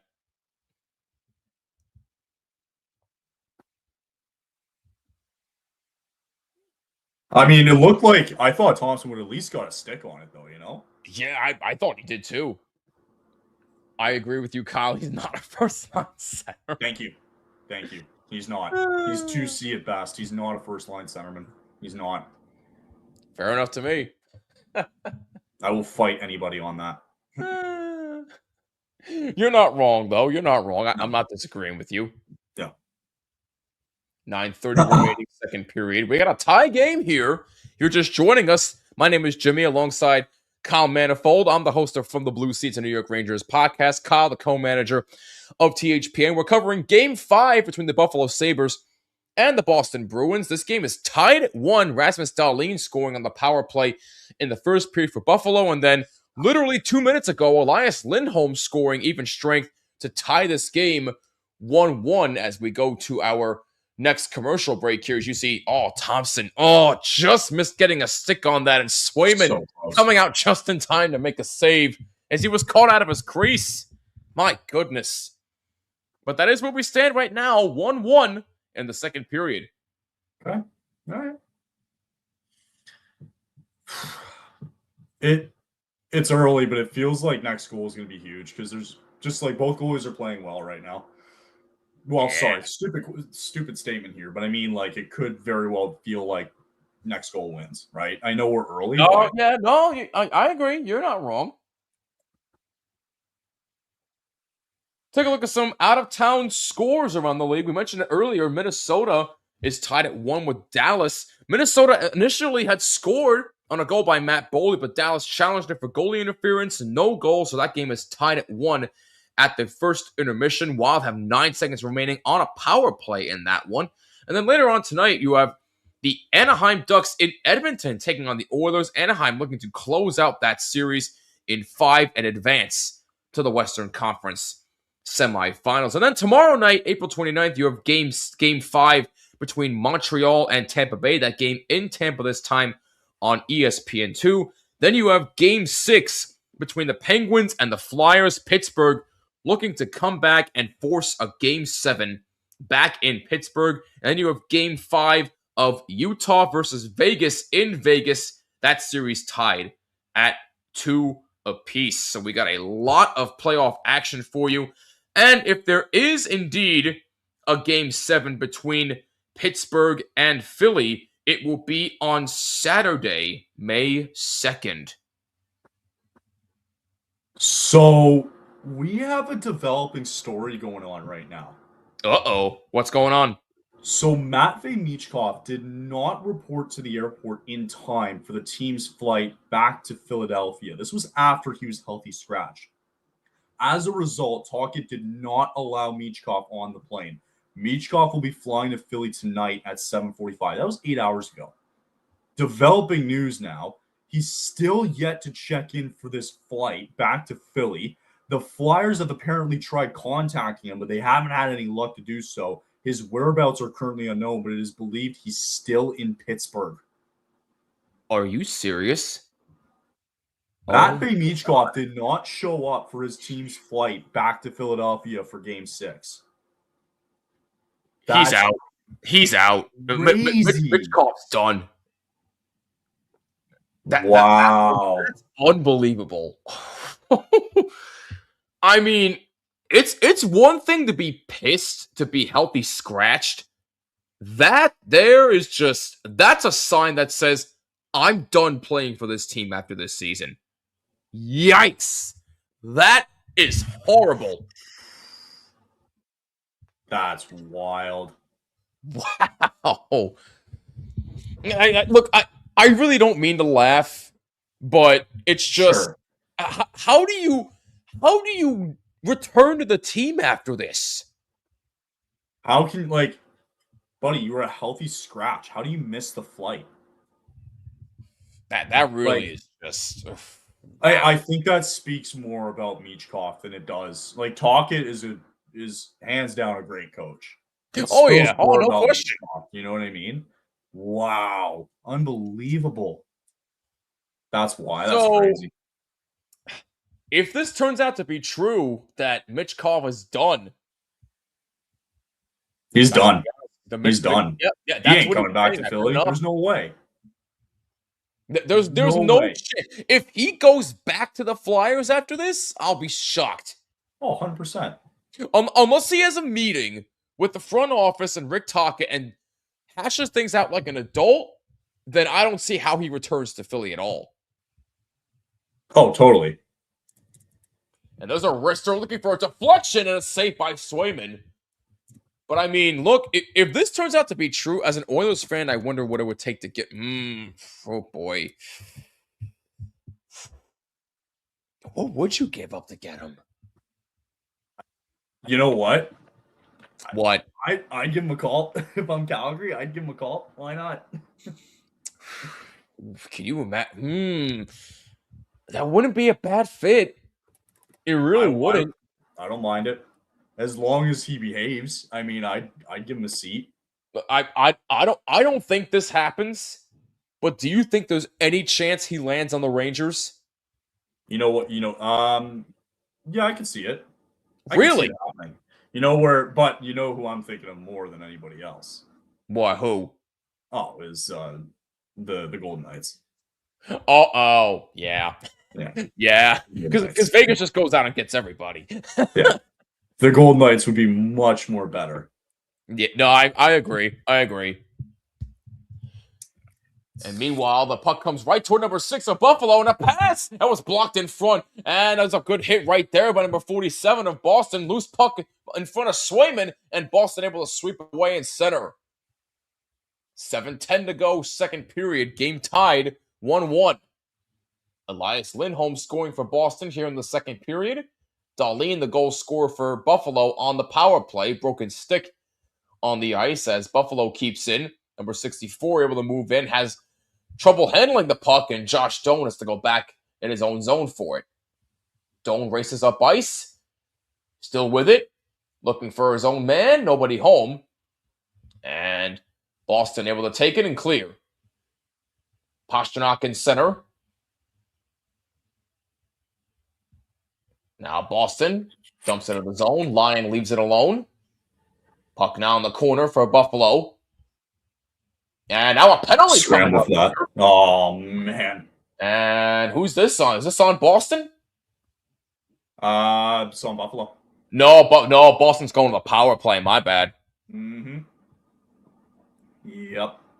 Okay, big opportunity for the Bruins here. You got a wish list for next year? Oh, yeah. Looks like Samuelson's going off. What's your wish list for next season? For both of our teams? Wait, hold on. I want to clarify. For our teams or for the NHL next season in general? Like for our teams. Injury news, Mark Kastelik is hurt again. Oh, goodness. Yeah, that's going to be tough. He's again? That's going to be tough to come back. So Boston with their second power play of the night, they're 0 for 1. Wow. I'm not over this Michkov thing. I mean that's just that's like, unbelievable. He just doesn't show up. No, he just doesn't show up to the airport. I don't get it. Wow. So they called McLeod for tripping, and Boston's on their second power play. That's a shot that just goes wide. Elias Lindholm, the goal scorer for Boston, gets it back for him. Takes a shot, saved by Lyon. No rebound. Puck in the corner. McAvoy. Cross now for Pastrnak. Back for McAvoy. Moves in and shoots. Looking for a deflection from Lindholm and a save by Lyon. And now Buffalo looking to move up and clear, and they do. Good way to get out of that. Mine is for Vancouver to sign Ogren to a well-deserved contract once his ELC finishes. He's my new favorite player wearing my number. Oh, that's a nice wish, though, in all seriousness. I think the wish list is for our teams, just to clarify. So it is for our teams. Okay, I just want to make sure I was getting that right. As Lyon makes a save right here. What's my wish list for the Rangers? I would say at least finish in a wild card spot next year, make the playoffs, show me something, keep these young kids on the roster, don't mix anything up. That's my wish. I just want to see some more competitiveness and speed from this team. That's it. Selfishly, I just want to beat the Leafs one more time at the Saddledome because it's our last year at the Saddledome. So it'd be nice to beat the piss out of them one more time in the Saddledome. That'd be great. I don't know. It's a good question. I haven't really thought about it. I'm not expecting much next year, but I'd like to just see steps forward. I'd like to get a guy to at least close to 30 goals, for God's sakes, because we had one guy, I think, barely over 20, and I think it was Coronado. So, oh, yeah, that's right. Yeah, I'd like to get at least somebody try and get going. Yeah, that's fair. Pastrnak, good pass by Zalka in front of that, just misses wide. Oh my God, how did you miss that? How do you miss that chance? 30 seconds to go on the power play for Boston. McAvoy gets it back for him. Looking for a lane. Here's Zaka. Back from McAvoy. 20 seconds to go on the power play. Off the skate of McAvoy. Looking for a lane. Good pressure by Buffalo. Now Zaka. Back from McAvoy. Now Pastrnak. Under pressure. Back from McAvoy. Now Zaka. Playing a little too much passing here. McAvoy gets it back. And now a penalty coming up. This time against Boston. So there goes the power play. So we'll have 4-4 for under 20 seconds. It's going to Geeky. Going off for Boston. Look at this chance here.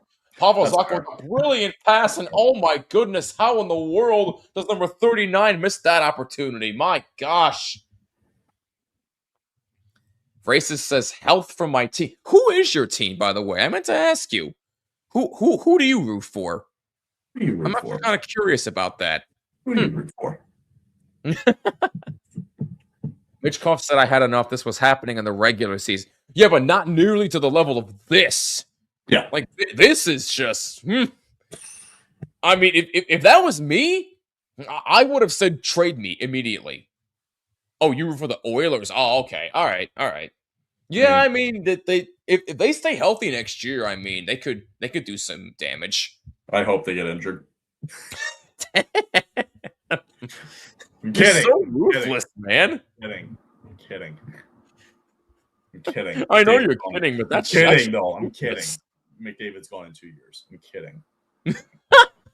He's gone. Wasted. You really wasted are something. Time. He's wasted his time. Really are something, man. I see that Minnesota going to be on a 9-second power play. Looks like the second period going to get started there in just a few moments. Mike, he's a Calgary Flames fan. Oh, no jokes here. All seriousness. He has rooted for Calgary all his life, and he will continue to. I don't even remember when I started rooting. Probably when NHL 06 came out on the GameCube. That's when I started really like. Oh, that game. Yeah. That Oh game. my! I played the daylights out of that game. So did I. Oh, What I I would give I to played have I the played from GameCube back. 06 all the way up until I think 18 is when I stopped playing it. Yeah. What I would give to just get a GameCube back. Oh my god. Dude, I still have mine. The wire unfortunately broke, so it's not working. I had to get a new wire, but I Yeah. still have mine. What I would give to play Oh, GameCube games. It's okay. you The guys game's gotta coming watch out on the some Switch. So. PWHL. Those playoffs are gonna be real good. They're gonna be real good. It's a shame for the Sirens because I thought they were gonna make it, but Yeah. I'll tell you what, those girls, whoo, they can play some I'm hockey. shocked the Victoire picked the Fleet to play each other. Maybe it's a matchup. Like maybe it's more strategic. I guess why they picked. Yeah. I was shocked they didn't pick the Charge. Yeah, no, I was gonna say the same thing. I still think it'll be power play. Victoire and oh no, sorry, the Frost. Why did I say Fleet? Frost. My bad. Oh no, okay. To the Flames fan, can you tell the team to put the AHL franchise in Fresno? What do you want me to do? He can't do anything about it. What do you want me to do about it? He can't do a damn thing. Alaska for all I care. Boston plays Ottawa and Montreal picks the Frost. Oh, okay. All right. Yeah. I like that actually. Oh yeah. I actually kind of like the format that they have. Like it's you have to obviously expand the teams a little bit more, and like maybe if you get to a point where you get the teams to do an East-West situation here, you still give them the same benefits of, hey, you finish first, pick your opponent. Oh yeah.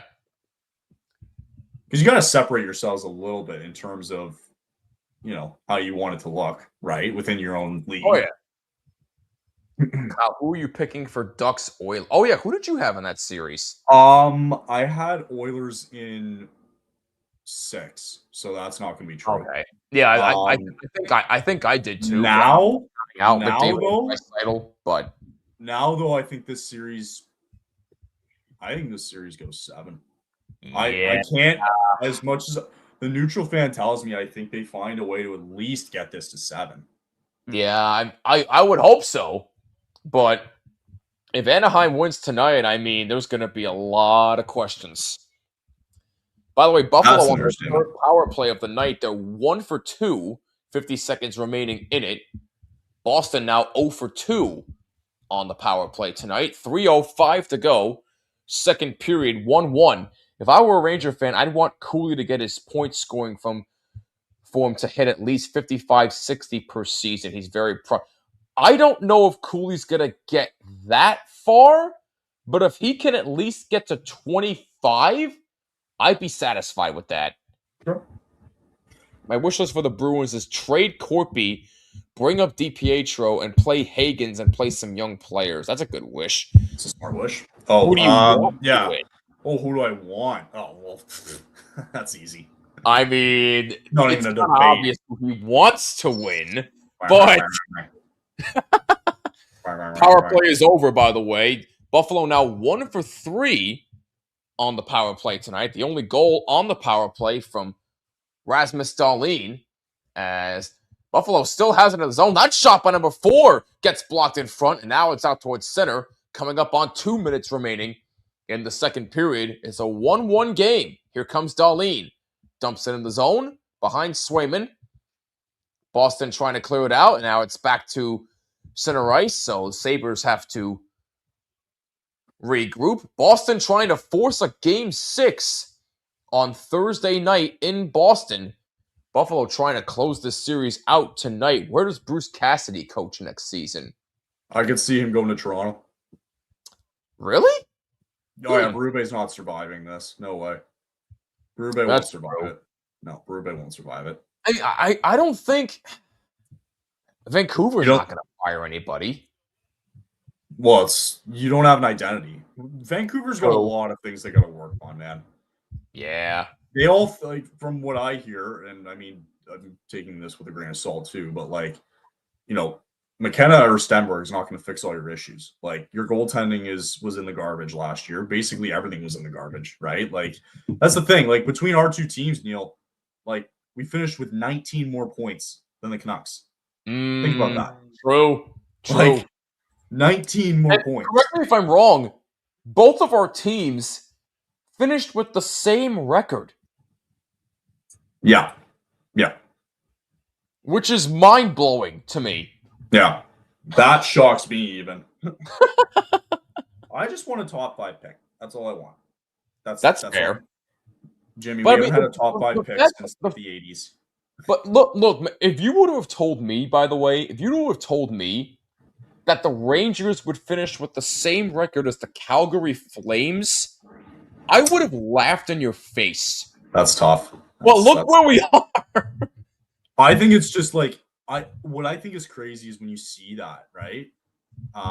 With both of our, like, you look at the roster on paper for both of our teams, and I'm like, the Rangers should beat us by at least 20 points in the season. Right. You know what I mean? Like, look at the plethora. I mean, you had Panarin for a majority of the year. Yeah. Right? And it still ends up that way, even though you had like 20 games left. True. So, anyway. By the way, speaking of the Rangers, I forgot to make my announcement of who my first player grade is going to be for my next episode coming up on Friday. So I'll make that announcement coming up in a couple of seconds here as soon as the second period wraps up. We got 27 seconds remaining in the second period, and then unfortunately, Kyle does have to take off. He's got a matter to attend to, but this has been a lot of fun, my man. I really appreciate you jumping on with me for the first 2 periods, and thank you. I can safely hold down the fort for you here in the third. Appreciate it. Yeah. I think we're gonna, obviously, with game 6s and 7s probably coming up shortly. We'll have that ready to go. I know Neil said he'll want to get back on that, so I'm sure I'll be able to do it with him. And then obviously it's been a hot minute since we've done these streams, but next Tuesday we'll be on for about an hour for the draft lottery as well. And we'll sit and sweat. You definitely want to mark down your counters for that one. Tuesday, May 5th, Cinco de Mayo, the draft lottery. Kyle and Neil will be all over it. I know that I've mainly been the one doing these watch parties this year, which is, I'll be honest, it's been a blast doing all of these this year, and we appreciate that. It really has. It was no problem at all. I had a blast, but it really is nice to see you guys getting back to work and doing these things. As now the second period is over. It is a 1-1 game after 40 minutes of play. I mean, Kyle, before you go off and do what you got to do, your thoughts on the second, and what do you want to see in the third? I mean, so far, Boston had a good chance on the power play at the end. I'm just kind of hoping that, let's be honest, I'm pulling for Buffalo here at this point. What do you want me to say?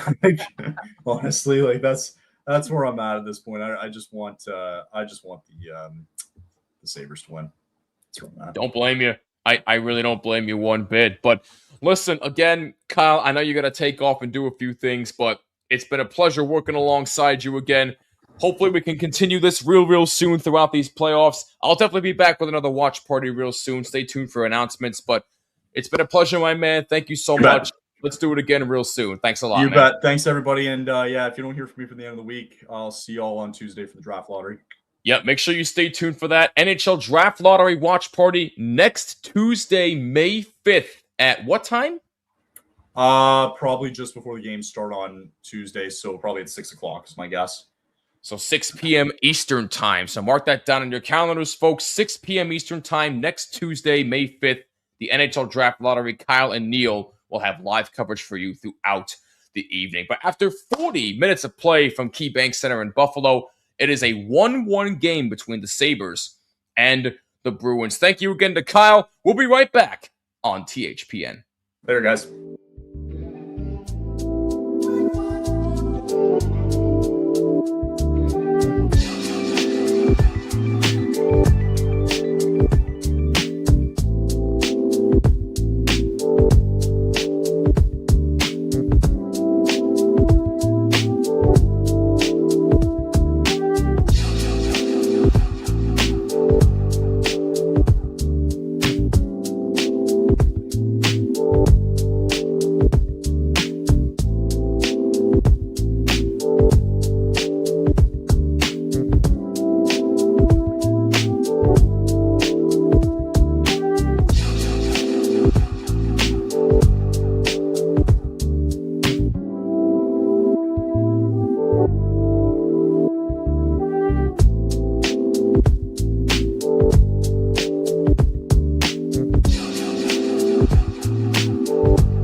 You're watching another THPN playoff watch party presented by DraftKings Sportsbook. Use code THPN and sign up. New customers who bet $5 get $100 in bonus bets if their bet wins. That's code THPN.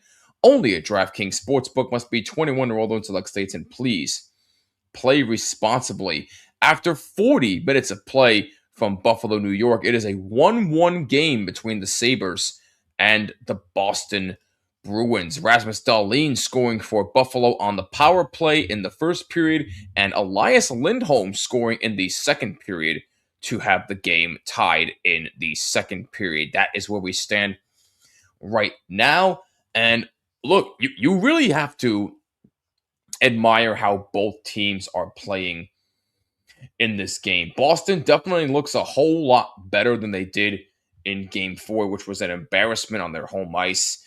And Buffalo, I mean, just, you really need to say anything else. I mean, that crowd is just raucous. I mean, Buffalo has all the momentum right now. They had a couple of glorious chances to take the lead right back shortly after Lindholm tied the game, but give Swayman credit. He has stood tall. He has been up to the task. And again, I said this in the last game I did with Neil. You don't want to be that goalie who makes the one mistake that can cost your team the game. I think Swayman is living up to that mission so far. He doesn't want to be that guy who gives up that goal that sends the Bruins home for the rest of the postseason. And so far, he has been excellent. But so has Alex Lyon. Alex Lyon has really showed up too. So if both teams can just continue what they're doing, I think something's going to happen for both of them. Now, someone's going to lose, which is a shame. But if Buffalo wants a chance, they got to be more of the aggressor. They got to continue showing that speed that they've shown all game, and they got to keep giving the Bruins fits in their offensive zone. That's the key if the Buffalo Sabres want a chance to advance to the second round. Now, I did mention before that I had some news when it came to my show From the Blue Seats, a New York Rangers podcast, which if you aren't subscribed to on YouTube, Apple, Spotify, YouTube Music, wherever you listen to your podcasts. New episodes will be resuming this Friday. I'll be recording tomorrow, and I'm gonna have a bunch of. I'm gonna try to have a bunch of off-season content for you. And I'll even have some second round playoff predictions once we know who the second round matchups are. But for the Rangers, I decided to start a new series called Player Grades. I'm going to give out player report cards for probably not all the players, but like the main players, like Shesterkin, Zibanejad, Fox, Trocheck, Lafreniere, the works. So the first player that's going to be featured on my new series is going to be Igor Shesterkin. So that episode will be posted for you this upcoming Friday, May 1st. So stay tuned for that. Make sure you subscribe and hit the bell so you do not miss it. My player grade series. First up, Igor Shesterkin. That'll be coming to you this upcoming Friday, May 1st. I'm really excited to start this new series. It's going to be a lot of fun, and hopefully I'm at least a fair grader. But anyway, I digress there. But we're just about to get set for the third period, but before we do, we're going to step aside for one more brief moment. Thank you again to Kyle Manifold for joining me for the first two periods. It was a blast working with him once again.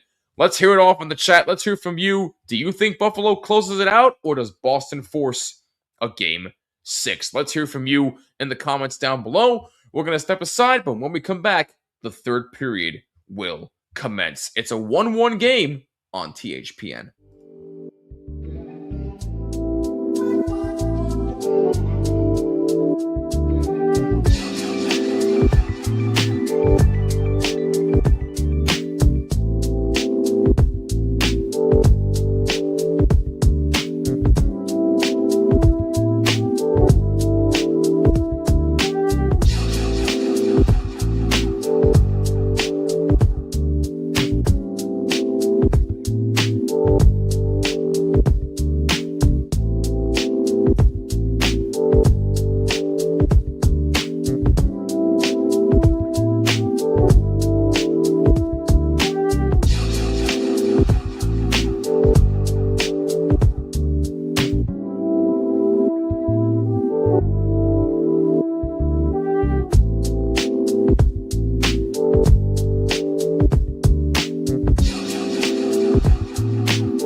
Ladies and gentlemen, we are just underway in the third period of action between the Sabres and the Bruins in game number 5. It is a 1-1 game. Sorry for a little bit of a longer commercial break. Had something to take care of real quick, but we are back.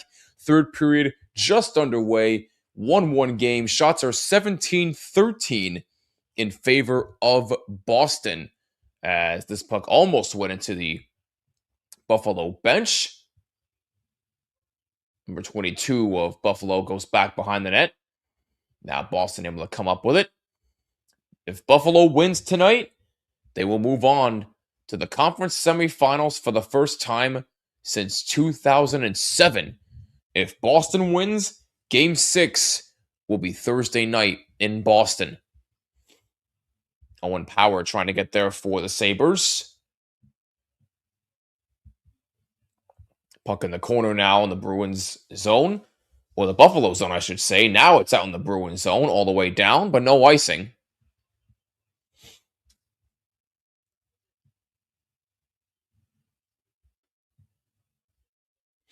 Spiriot, number 45, able to lift it out of the zone for Boston. Benson, number 6, leaves it for Timmins, number 21.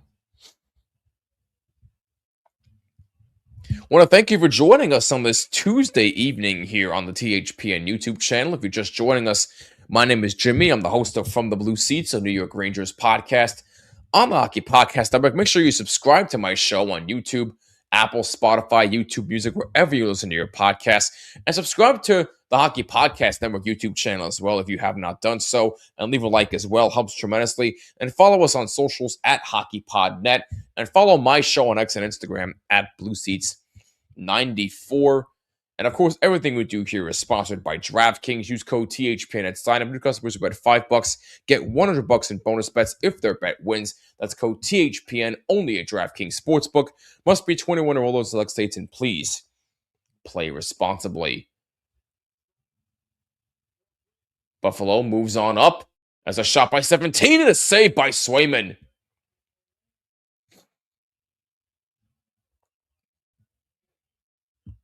Someone on Boston was getting chopped at a little bit by Zucker of Buffalo. And looks like Buffalo's making a line change, and so is Buffalo for a little bit. Now, number 26 able to move it on up. Alex Lyon out to play it. Has to be careful. Boston players in the vicinity. Pastrnak behind the net for Boston. Alex Tuck pressuring for Buffalo. McAvoy keeps it in for Pastrnak behind the net. Pastrnak moves up. Turnaround shot. Save by Lyon. Pavel Zacha playing it along the boards. Here's McAvoy. Now Pastrnak, a shot goes wide. Thompson's got a broken stick for Buffalo. Now Alex Tuck moves on up for Buffalo. Tuck takes a shot. Saved by Swayman. Goes out in center ice. Owen Power goes back for Buffalo. Morgan Geekie after him. Samuelson there for Buffalo. Number 11 there for Boston. Buffalo trying to poke it out to center. And back in the Buffalo zone. Boston's got to regroup. Owen Power behind the net.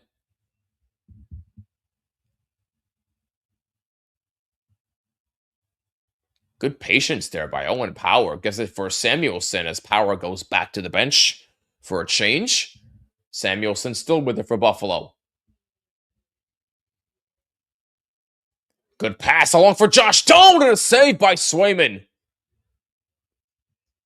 Now Davison, a shot and a save by Swayman. And he hangs on. 4:26 gone by. Third period, 1-1 game.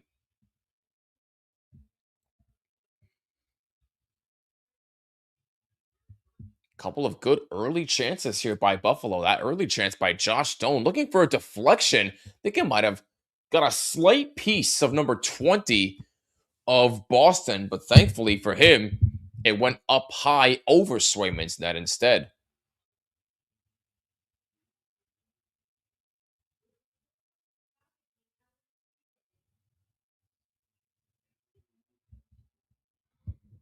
Face off to the right of Swayman. Kozak kicked out of the face-off circle. Benson is in for Buffalo, and he wins it.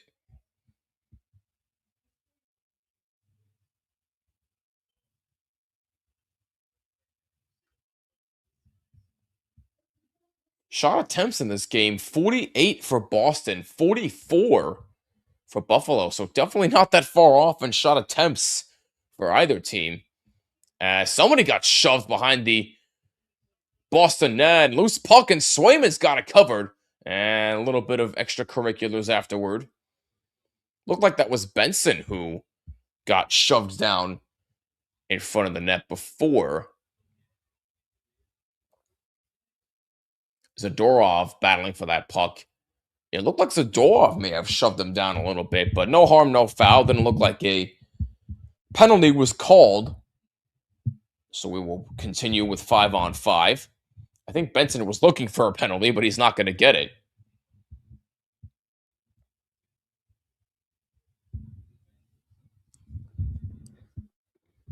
Minnesota and Dallas, by the way, are still tied at 1 apiece. That game currently in the second period with a little over 4 minutes remaining in that one in the second. Bruins 8-18 all-time in Game 5 when trailing a series 3-1. Me personally, I don't think those stats mean anything, but hey, we shall see. And now we have a penalty coming up here. Oh, Alex Tuch is pissed.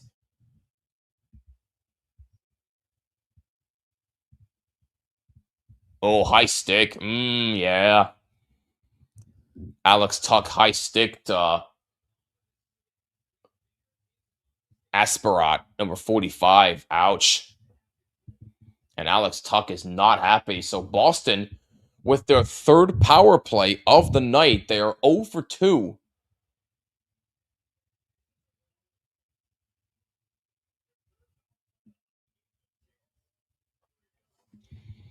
Now Boston's got a chance to take their first lead of the night. Pastrnak has 4 shots on goal on the power play tonight. Zacha wins the draw clean. Here's McAvoy. False start. Bruins are 0 for 2. Pasternak's got all 4 shots. How about that? Zacha, not a clean face-off win, but a win nonetheless. And McAvoy pass, and that shot just skips wide of Lions net. And 29 racing in for Buffalo, trying to move in shorthanded, unsuccessful. Here comes Pavel Zacha racing up, passing up front for Pastrnak. A little bit too much mustard on that pass. Now here's Pavel Zacha moving in, a save by Lyon, and it goes out of play.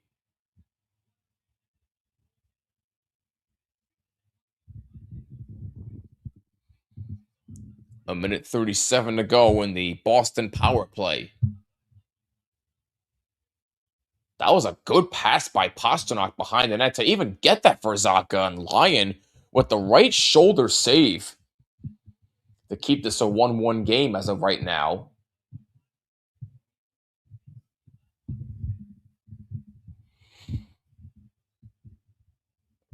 Another face-off win for Boston. They've done really good on face-offs tonight as Pastrnak moves in and shoots. That's blocked, I think, by his own man, and the puck is cleared. Swayman out to play it. Here comes McAvoy. Passes behind him for Zacha. Zacha moves up. Now Morgan Geekie. Zacha in the corner. A minute 5 to go on the Bruins power play. Here's McAvoy. Zacha. Pass up front for Geekie. A shot saved by Lyon. Good chance for Morgan Geekie. Here comes McAvoy again. McAvoy's been out there a while. Geekie. Pastrnak. Pass blocked by number 64 of Buffalo. Geekie in the corner. Buffalo takes it. Can't get it out. Kept in by McAvoy. He shoots, looking for a deflection and a save by Lyon. And a little bit of a cross-check there on Lindholm. And Bruins don't like that. Is there going to be a penalty?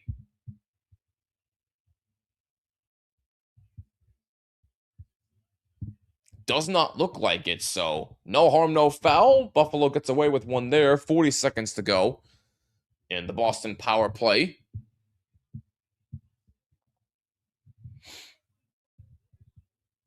7:09, 7:18 or 19 gone by here in the third period. 1-1 game. Geeky, by the way, 7 goals in those last 8 games, which snapped a 17-game scoreless drought after being a main piece of the offense all year for Boston in the regular season. 30 seconds to go on the power play. And there's a shot by number 11 and a save by Lyon. Pastrnak in the corner.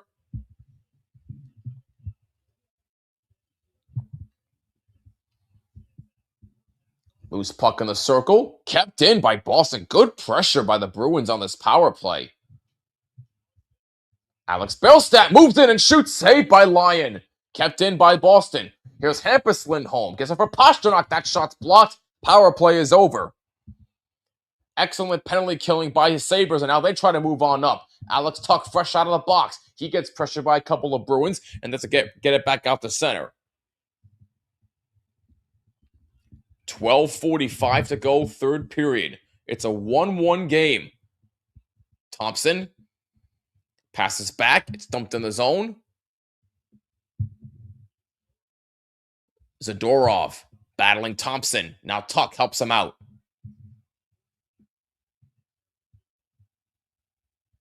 Tanner Jeannot in there for Boston. Now it's out to center. 12:15 to go, third period.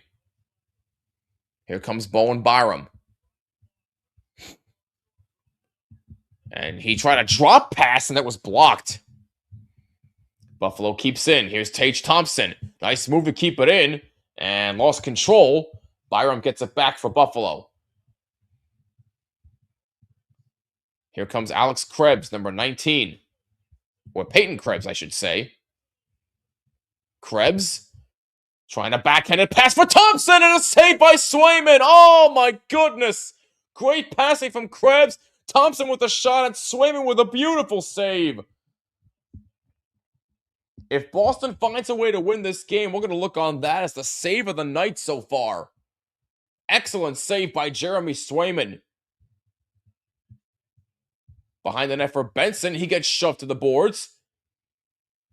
Koza, number 42, gets shoved. Boston able to take it back.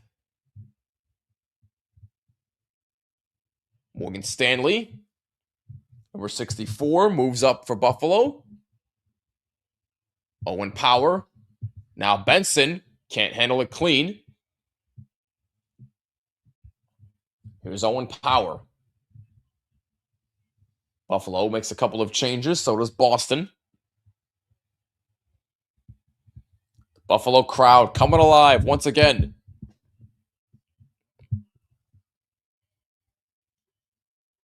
Loose puck in the Boston zone. Try to feed it for Thompson. A save. Rebound save by Swayman. Number 22 of Buffalo left all alone, and Swayman once again standing tall.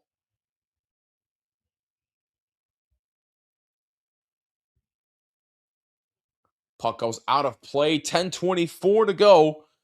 Third period. Goaltenders duel. It's a 1-1 game. Boy, that last chance by Tage Thompson, though. Jeremy Swayman sticking out the left toe pad. Buffalo fans can't believe it. Wow. That watch party going on outside of the stadium has got to be... That's got to be some atmosphere. Really, really something else. Let's take a look at some updated scores around the league. We got 2 other games going on tonight in the Stanley Cup playoffs, and we have a scoring update. Minnesota has officially made it a 2-1 lead, and Matt Boldy this time gets credit for the goal on the power play, and Minnesota will take a 2-1 lead into the second intermission. Quinn Hughes and Kaprizov getting the assist. Kaprizov's got 2 points on the night, both of them assists. Coming up in about 15 minutes from now, you've got the Ducks in Edmonton taking on the Oilers in Game 5. Ducks looking to close out that series and advance to the Western Conference semifinals. Think about what that good an upset that could be for the Anaheim Ducks. I mean, I know the Oilers have been banged up all year, and McDavid really isn't doing much of anything, which is a really big surprise. But if the Ducks can somehow pull off this upset tonight and finish off the series, I mean, it'll be good for them. But for the Oilers, there's going to be a lot of questions surrounding them. What happens with McDavid? Does Draisaitl go? Does the coach get fired? There's going to be a lot of questions surrounding the Oilers. So we shall see what happens tonight once everything unfolds.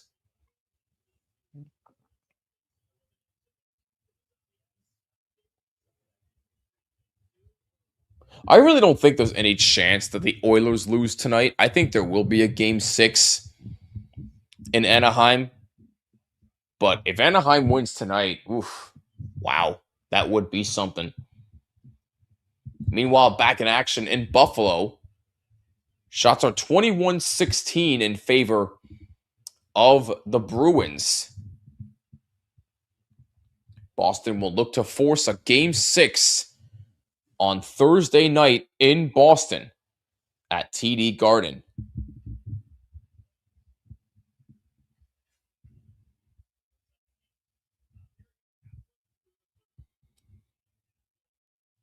Well, my mistake, actually. That game will actually be Friday, May 1st, if there's a Game 6. Game 6 will be Friday, May 1st in Boston. So my apologies there.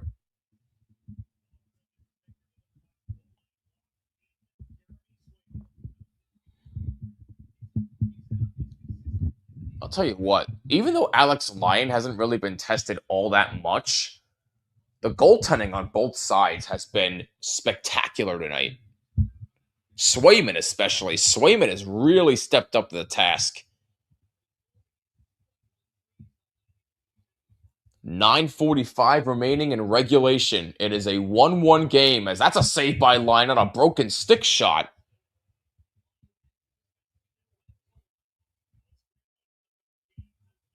And there comes Freeway on the backhander and a save by Swayman. And he hangs on.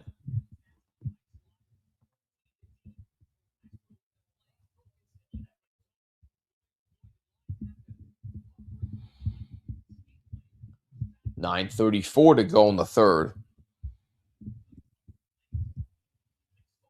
Looked like Lyon was dealing with a little bit of an equipment issue, but looks to be okay. Looks like the faceoff will be to the left of Jeremy Swayman. Hey, what's up, Andrew? Long time no chat, my man. Hope you're doing well. I'm hanging in there. A little bit tired, but I can't complain that much.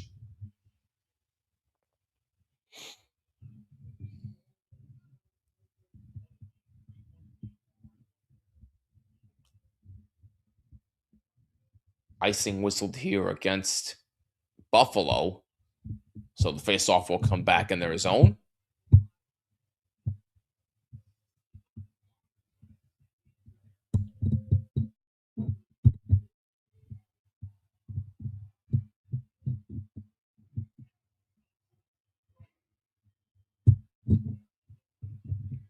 Let's go Buffalo chants up from the crowd. Oh, glad you're doing well, Andrew. It's good to hear from you as always. And a shot off the faceoff by Aspero and a save by Alex Lyon. Excellent work. 9:23 remaining in the third. It is still a 1-1 game. Gonna be on my spring break vacation soon. I'm jealous. When is your spring break?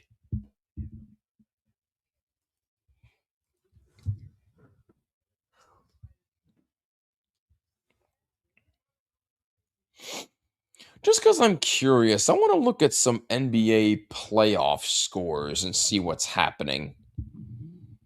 Right now, I'm seeing in the third quarter, the Knicks are leading the Hawks 77-62. That series tied at 2. The Sixers beat the Celtics to keep their series alive. They are forced a game 6. So the Sixers win 113-97. Wow, that's whew. Middle of May. Oh, nice. I'll have fun, man.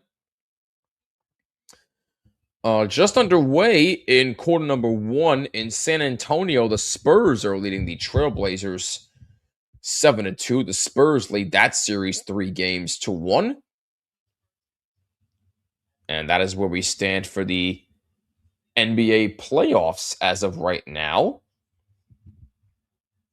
And let's see some scores around the baseball world. Yankees are up 1-0 still over the Texas Rangers. That game in the top of the 7th.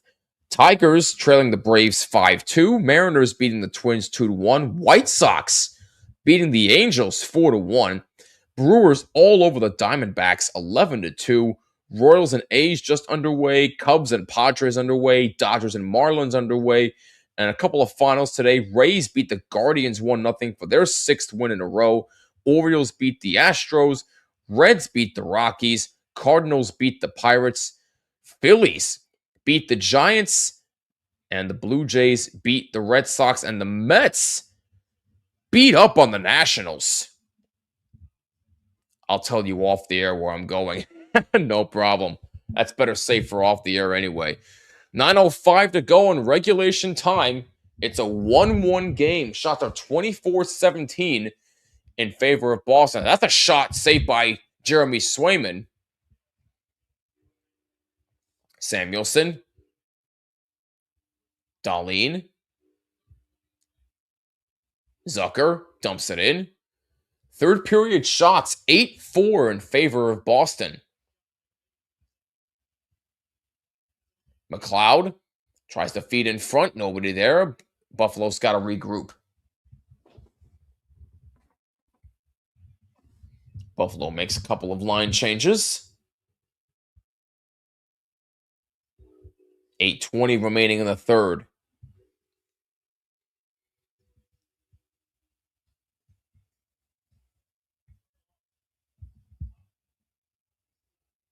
Here comes Alex Tuck. That's a pass in front. That's blocked. Krebs behind the net gets shoved down behind the net. No penalty.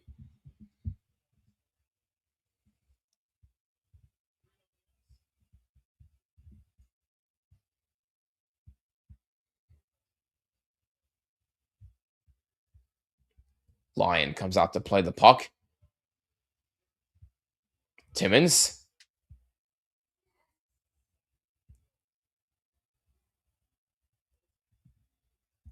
Kozak moving in for Buffalo.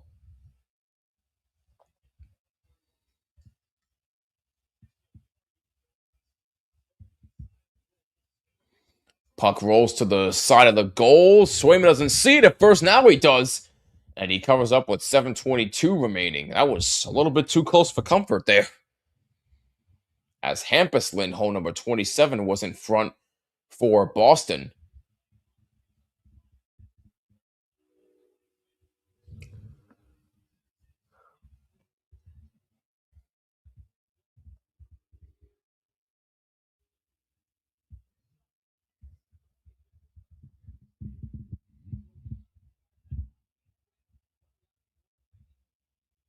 Face off to the right of Swayman.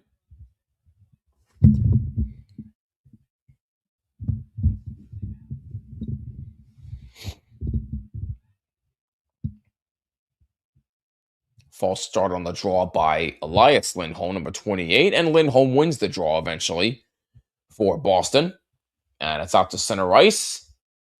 Sabres have to regroup, and no, it's whistled for an offside. Looked like somebody was just a bit ahead of the play.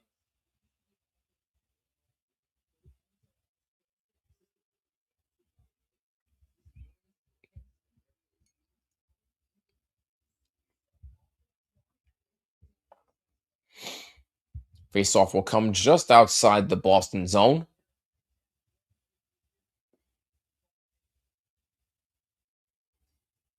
Elias Lindholm wins the draw again for Boston.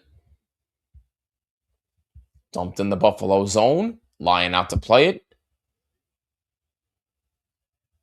Freeway. Backhanded in. Boston takes it right back. 7 minutes to go, third period.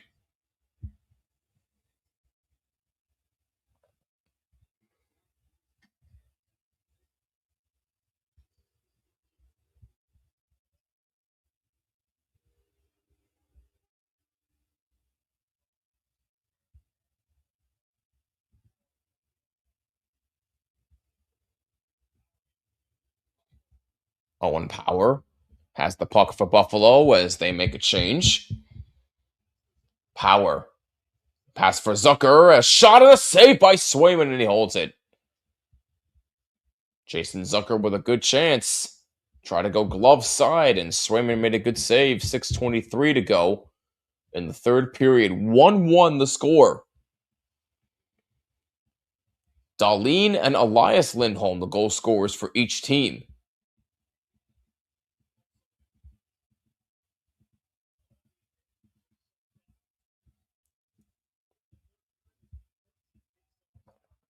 Bruins win the draw again. Oh, or no, it was a false start, so they'll do it again. Bruins have done a really good job on faceoffs tonight, especially here in this third period. 10 for 18 on faceoffs tonight. That's for Pavel Zacha, at least. McLeod is 9 for 18 for Buffalo on faceoffs tonight.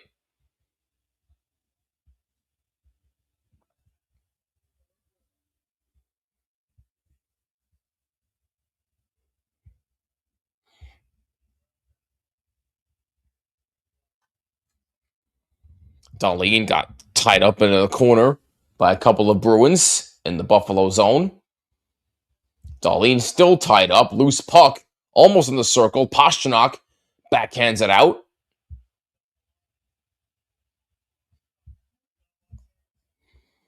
Pastrnak almost fought off there. That one is blocked in front. Good shot by Pastrnak and a good block.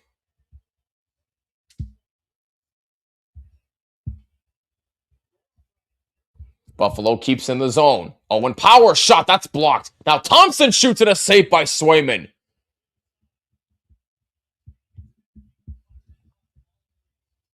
Loose puck. Here's Tage Thompson. Under some pressure. Good takeaway by the Bruins. Number 21 dumps it in, and that's over the glass and out of play. And Zucker looks to be a little bit shaken up after that last shift. Tage Thompson, oh man.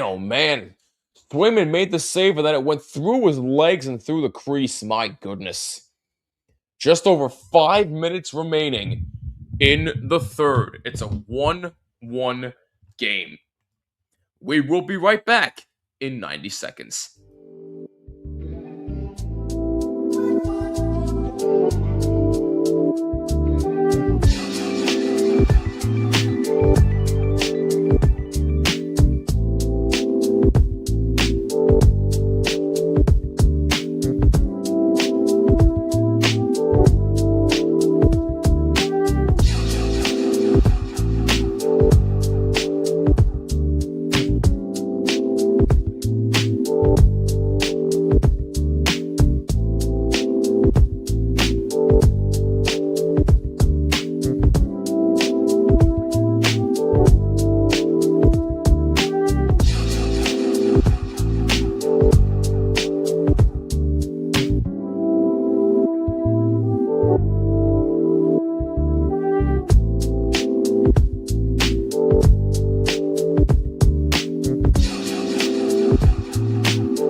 Welcome back, ladies and gentlemen, to another THPN playoff watch party presented by DraftKings. Use code THPN at sign up. New customers who bet $5 get $100 in bonus bets if their bet wins. That's code THPN only at DraftKings Sportsbook. Must be 21 or older in select states, and please play responsibly. 5 minutes to go, third period. 1-1 game between the Sabres and the Bruins in Game 5. If Boston wins, Game 6 will be Friday night, May 1st in Boston. If Buffalo wins, they will move on to the Eastern Conference semifinals. Here comes Josh Doan. Trying to pass in front for Power. Couldn't handle that cleanly. At least we will get 2 more movies this year based on fighting games. Mortal Kombat 2 and Street Fighter in 2026. Mortal Kombat 2 comes out May 8th. I personally do not have any interest in either of those movies. Maybe because I didn't grow up on Mortal Kombat or Street Fighter. So hey, if you go ahead and enjoy them, that's more than fine with me, Danelle. I am not going to stop you.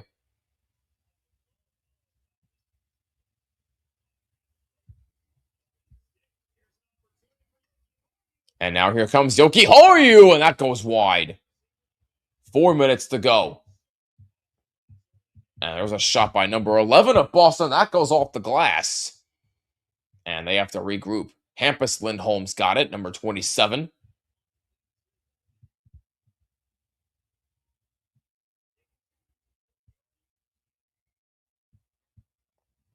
Hampus Lindholm still with it. Try to feed Pasternak a little bit too far. No icing, though. And now a scrum for the puck behind Lions' net. Pasternak there along with Zacha. And Buffalo able to take it and get it themselves. Here comes Tage Thompson. Deflected into the Bruins zone. Here comes Zacha. Now Pasternak moves in and shoots. Saved by Lyon. Loose puck. Swept away. Good job to help out their goaltender. That's a shot blocked in front. 3 minutes to go in regulation. Do you think the Ducks go to the next round after tonight, or the Oilers? I think the Oilers force a Game 6. Oilers will win tonight. I think 3-2. I think the Oilers will win tonight. 2:40 to go in regulation. Here comes Owen Power, moving in and shooting. That's blocked in front. Power goes back forward in his own end. Good pressure by number 81 of Boston.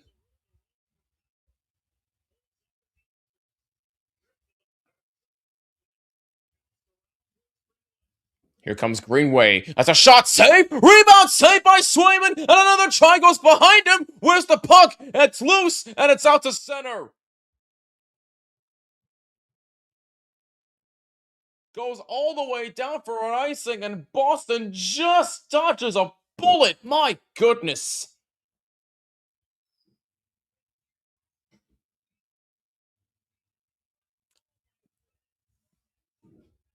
The puck went behind Swayman, and Boston was just able to clear it away at the right time. Wow. Hampus Lindholm was able to be right there at the right time. My goodness.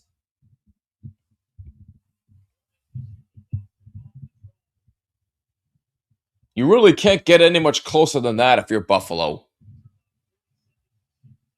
2 minutes to go. Here comes Doan. Shot save Swayman. Here comes Dahlin. Now Doan. Kept in by the Sabres. Samuelson. Dahlin. A crisscross pass. Dahlin saved by Swayman, and he hangs on. And Doan, I think, wanted a penalty. He's not going to get it.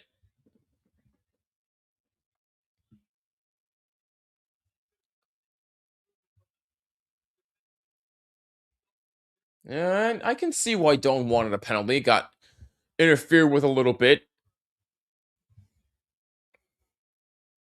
1:44 to go in regulation time.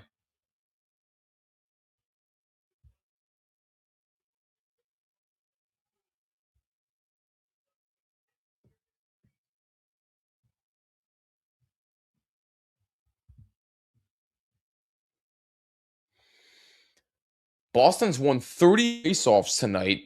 Buffalo's won 19. Here comes Boston moving up front. Number 92 tries to move on in. No icing here as Samuelson goes back. 1:30 to go in regulation. Sabres can't get it out. Pastrnak gets there. Zacha goes behind the net along with Tage Thompson. Buffalo clears it out to center.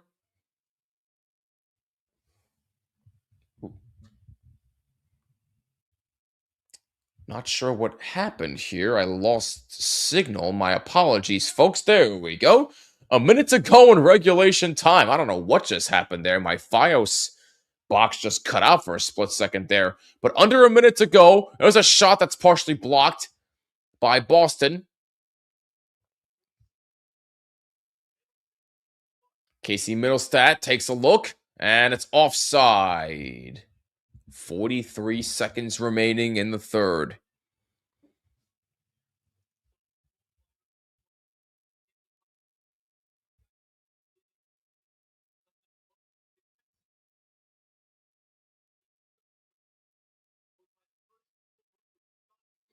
Good blocker save right there by Swayman on that replay on that last chance for number 4 of Buffalo.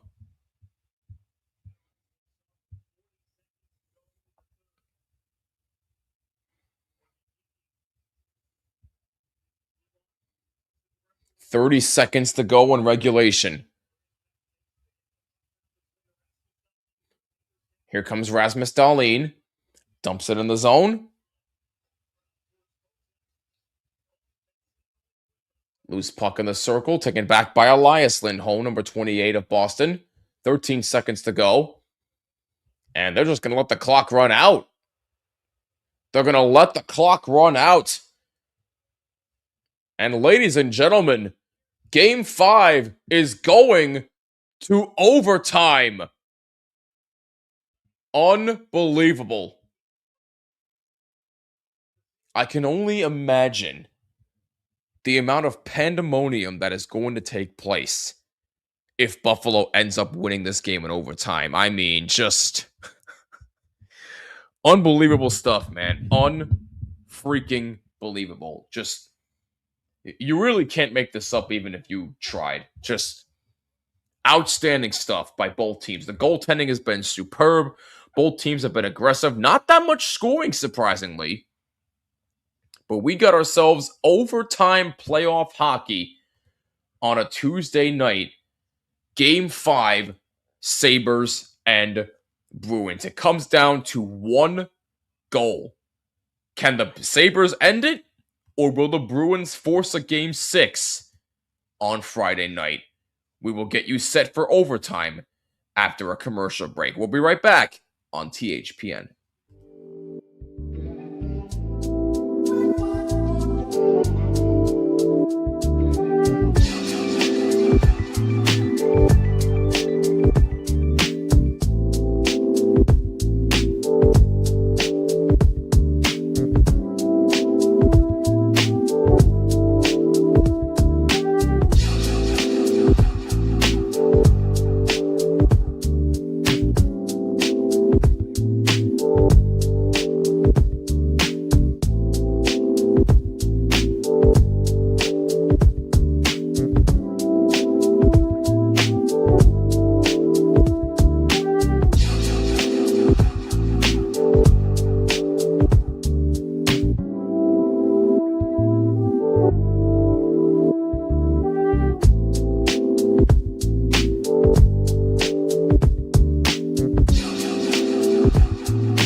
You're watching another THPN playoff watch party presented by DraftKings. Use code THPN at sign up. New customers can bet $5 and get $100 in bonus bets if their bet wins. That's code THPN only at DraftKings Sportsbook. Must be 21 or older in select states, and please play responsibly. We've played 60 minutes, but it's not enough. We are heading to overtime in a few short moments between the Bruins and the Sabres here in Game 5. If Buffalo wins it, they will move on to the Eastern Conference semifinals for the first time since 2007. If the Bruins win, Game 6 will be Friday night in Boston, May 1st. RJ, our scoreboard aficionado, I have not seen him all night in the chat. Nice to see him. How you doing, RJ? Hope all is well. 2-1 Stars in the third period. Ducks and Oilers are going to get underway in about 5 minutes from now. Atlanta Source, love it while it's here. Indeed, playoff hockey is back. Good to see you. Hope you're doing well, my friend. And look, I think it really comes down to the goaltending again tonight. It's been superb on both sides, and you saw Boston come out a little bit more aggressive as far as offensive chances are concerned. They have the more shots on goal. But Lioness stood tall, and Swayman stood up tall as well. I mean, Jeremy Swayman, I think, might be the story of the game. If Boston finds a way to win that game, that left toe pad save that he made on Tage Thompson earlier in the game might be the save of the night so far if Boston finds a way to come back and win this game. Darlene scoring for the Sabres on the power play in the first period, and then Elias Lindholm, number 28, scoring for Boston in the second period is where we stand as of right now. All I'll say is this. If somebody gets a power play in overtime, that's going to be their biggest opportunity. If they can score on special teams, somebody's going to win this game. That's going to be key. I know I keep harping on it a lot. I know Buffalo's power play has not been that impressive other than tonight, but that's going to be key here.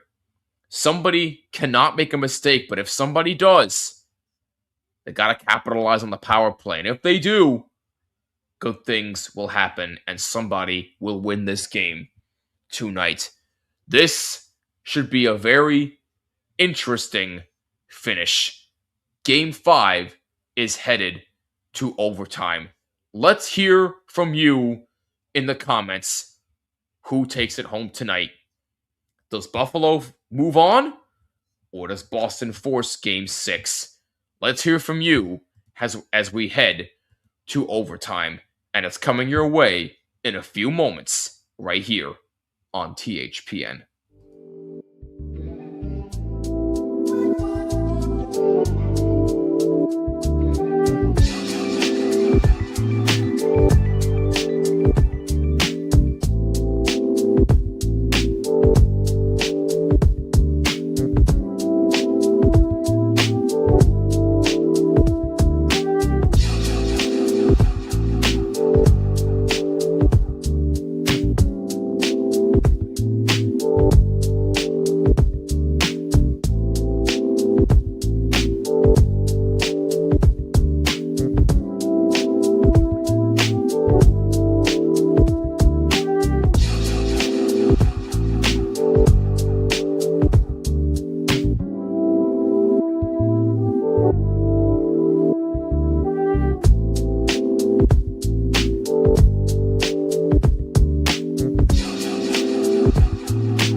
ladies and gentlemen, we are just about ready to go in overtime in Game 5 between the Sabres and the Bruins. It is a 1-1 game.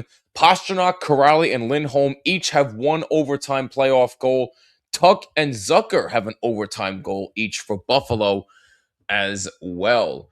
Looks like Minnesota has taken a 3-1 lead. Michael McCarron scoring his second of the year, and it is 3-1 Minnesota over the Dallas Stars. Man, I wish you could see this crowd in Buffalo right now from our vantage point. This is really something to behold. This atmosphere is really, really something. I want to go to a game there whenever the Rangers are in town. I would love to see a Rangers-Sabre game in Buffalo. I think that'd be awesome. And ladies and gentlemen, we are underway in overtime. Game tied at 1. What's up, Becca? Hope you're doing well. Chat, I'm scared. I picked the Bruins to win it. Oh, boy. Ooh, all I can say is good luck to you, my friend. Hope you're doing well. Better late than never, as I always say. 1-1 in overtime, just underway. And it came to Zucker and a save by Swayman. Oh, that was close to being over right there.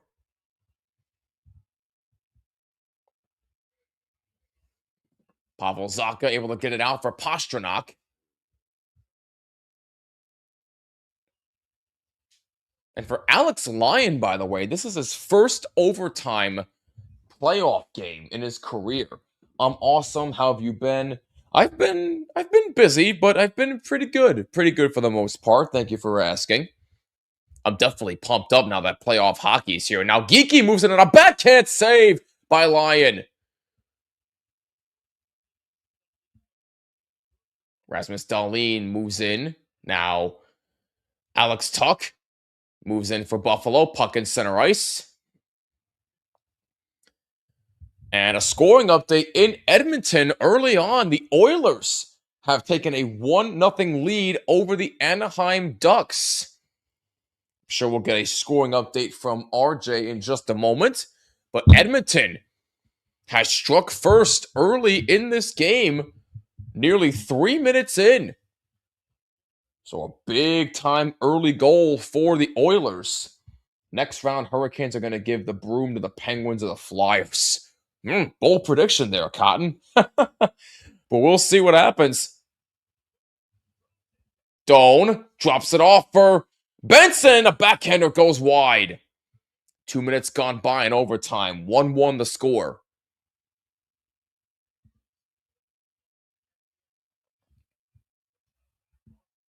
And they lost control there. Benson moves on up.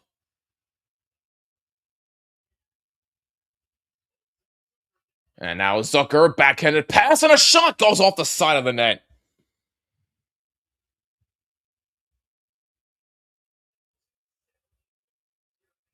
$19,070 fans here to watch this game tonight. Sold out. Amazing stuff. Amazing. And McAvoy turns around and shoots, and a save by Alex Lyon. No, I don't agree with that prediction. I don't think Carolina is sweeping anybody. And that's on net. Save. No, waved it off. The whistle had blown, so no goal for Boston there. Boston thought they had it, but the ref had blown the play dead, so we play on here. Lyon did initially have the puck. So Bruins do not catch a break. That was very fortunate for Buffalo.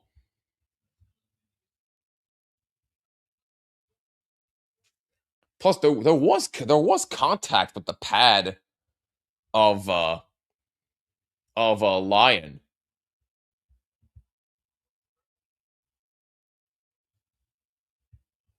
Yeah, that's what I thought. The puck was frozen by Lyon. Yeah. So then why was there no whistle? Whatever. Whatever. It's okay.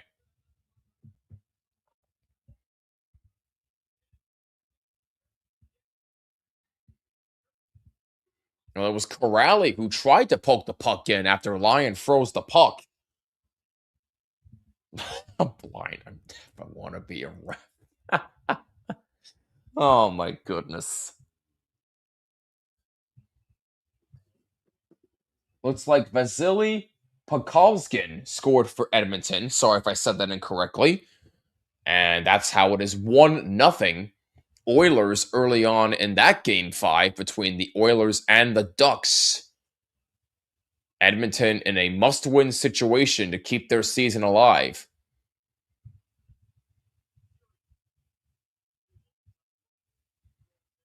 3:30 gone by in overtime. 1-1 the score. That's tipped in front of a save by Lyon. Rebound behind the net. Here comes Owen Power. Here comes Malenstein. Moving up for Buffalo. Malenstein pressured by a couple of Bruins. Loose puck in the corner in the Boston zone. Now Dahlin, a shot that's blocked. What's the Minnesota-Dallas series? It's 2-2.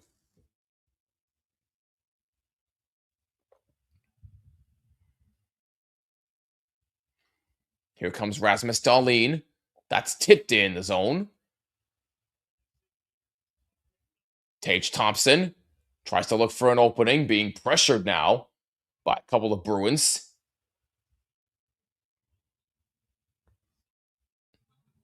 Imagine this game was like the double overtime game in Carolina. No, Mike. And you're welcome, Becca. And here's Krebs. That shot goes wide.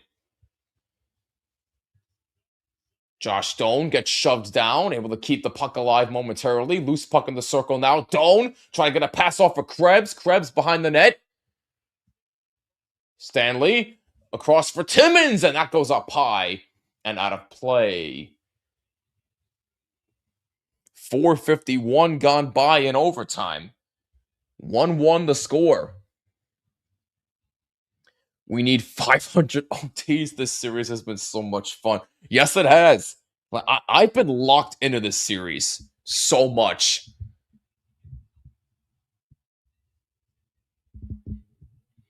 Alex Lyon has 26 saves on 27 shots faced tonight. He has been tremendous, as has Jeremy Swayman. Both goalies have been tremendous. Shot out 27-22 in favor of Boston.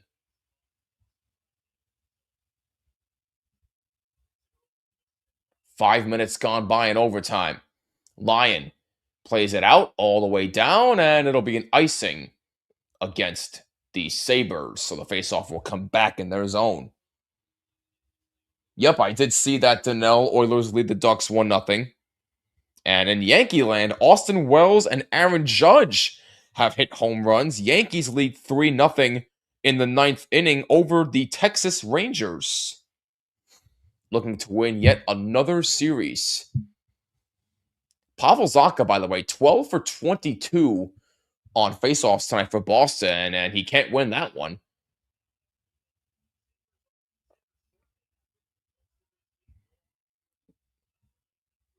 Remember, Alston for Buffalo has not returned at all tonight due to a lower body injury. So tough news there for Buffalo. They're down a center. So it'll be interesting here. Austin Wells might go. There you go.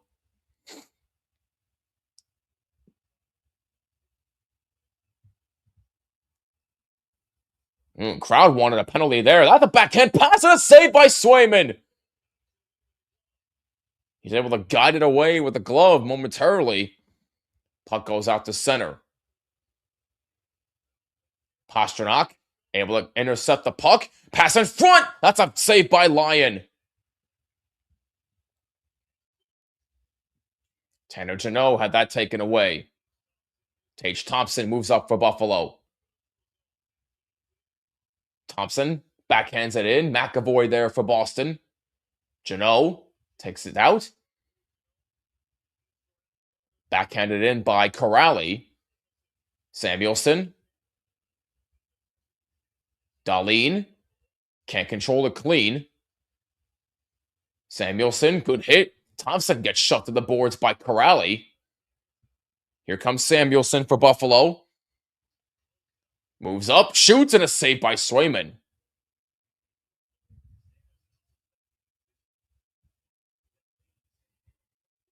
And that puck is chipped into the Buffalo zone, but it will be an icing against the Bruins. This and the Pens Flyers Crosby legacy games. Yeah. Penguins have to win tomorrow. I mean, the effort that they showed the first 3 games was nothing. Now all of a sudden it's a series. So now Pittsburgh put themselves in a must-win situation. And Game 7, if I'm not mistaken, would be on Saturday for that series if Pittsburgh wins. Made me love hockey. Gonna cry my eyes out when he retires. Oh, Crosby? Yeah. As Swayman covers up this puck with 12:55 to go in overtime. Game tied at 1. Penguins Flyers? Yes, Flyers are up 3-2.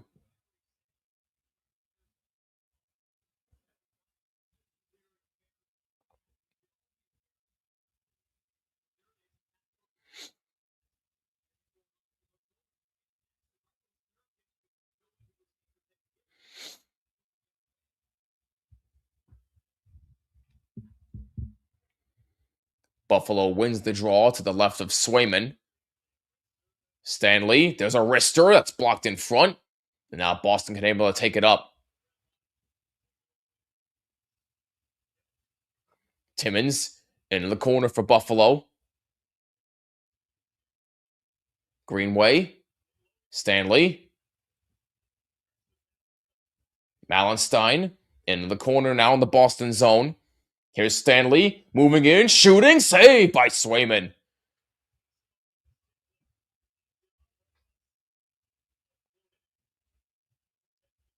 Stanley has it behind the Buffalo net as the Bruins make a line change.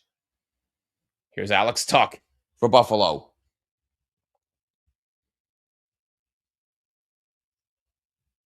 Tuch plays it behind the net. Tage Thompson now in the corner. Looks for an opening. Try to pass in front for Alex Tuch. Nobody there. Thompson gets shoved to the boards. Good clean hit right there.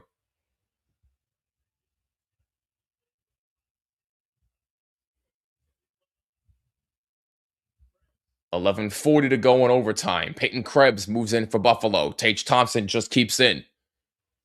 Feeds Darlene. Back for Thompson. Krebs has it. Moves up. Looks for a lane. Shot blocked. And Lindholm takes down number 19 of Buffalo. Fans want a penalty. I thought that was a clean hit. And there's a wrister there and a save. Rebound save by Swayman on Alex Tuch. Tuch gets it back. Here's Samuelson. That's a one-timer by Darlene. Save by Swayman. Scoring update in Edmonton. 2-0 Oilers over the Ducks.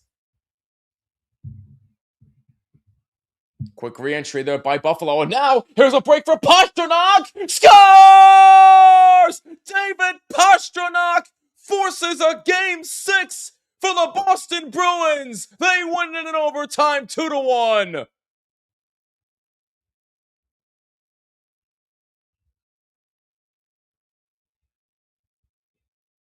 What a great pass for David Pastrnak. All alone on a breakaway, and he's able to finish it on his backhand to his forehand, and there will be a Game 6 in Boston on Friday night at TD Garden.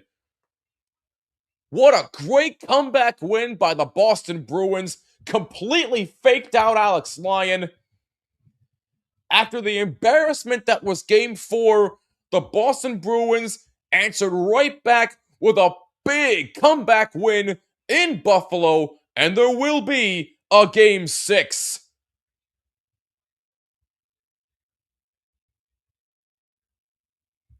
Pastrnak just coming off the bench too for that. Wow, how about that?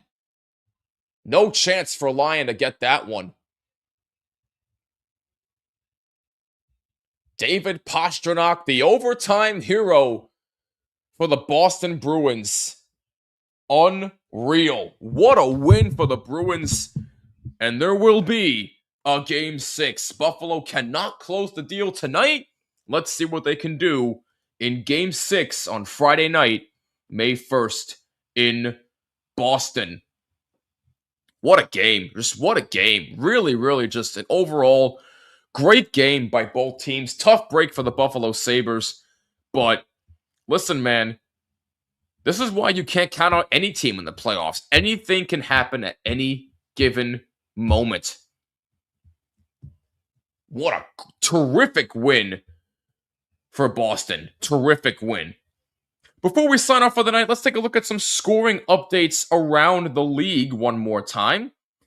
And, we got ourselves a 1-goal game in Dallas. Jason Robertson has made it a 3-2 game with 2:46 remaining in the third period. Oilers make it 3-0 over Anaheim. Geez, you think they're coming out pissed off? I'd say so.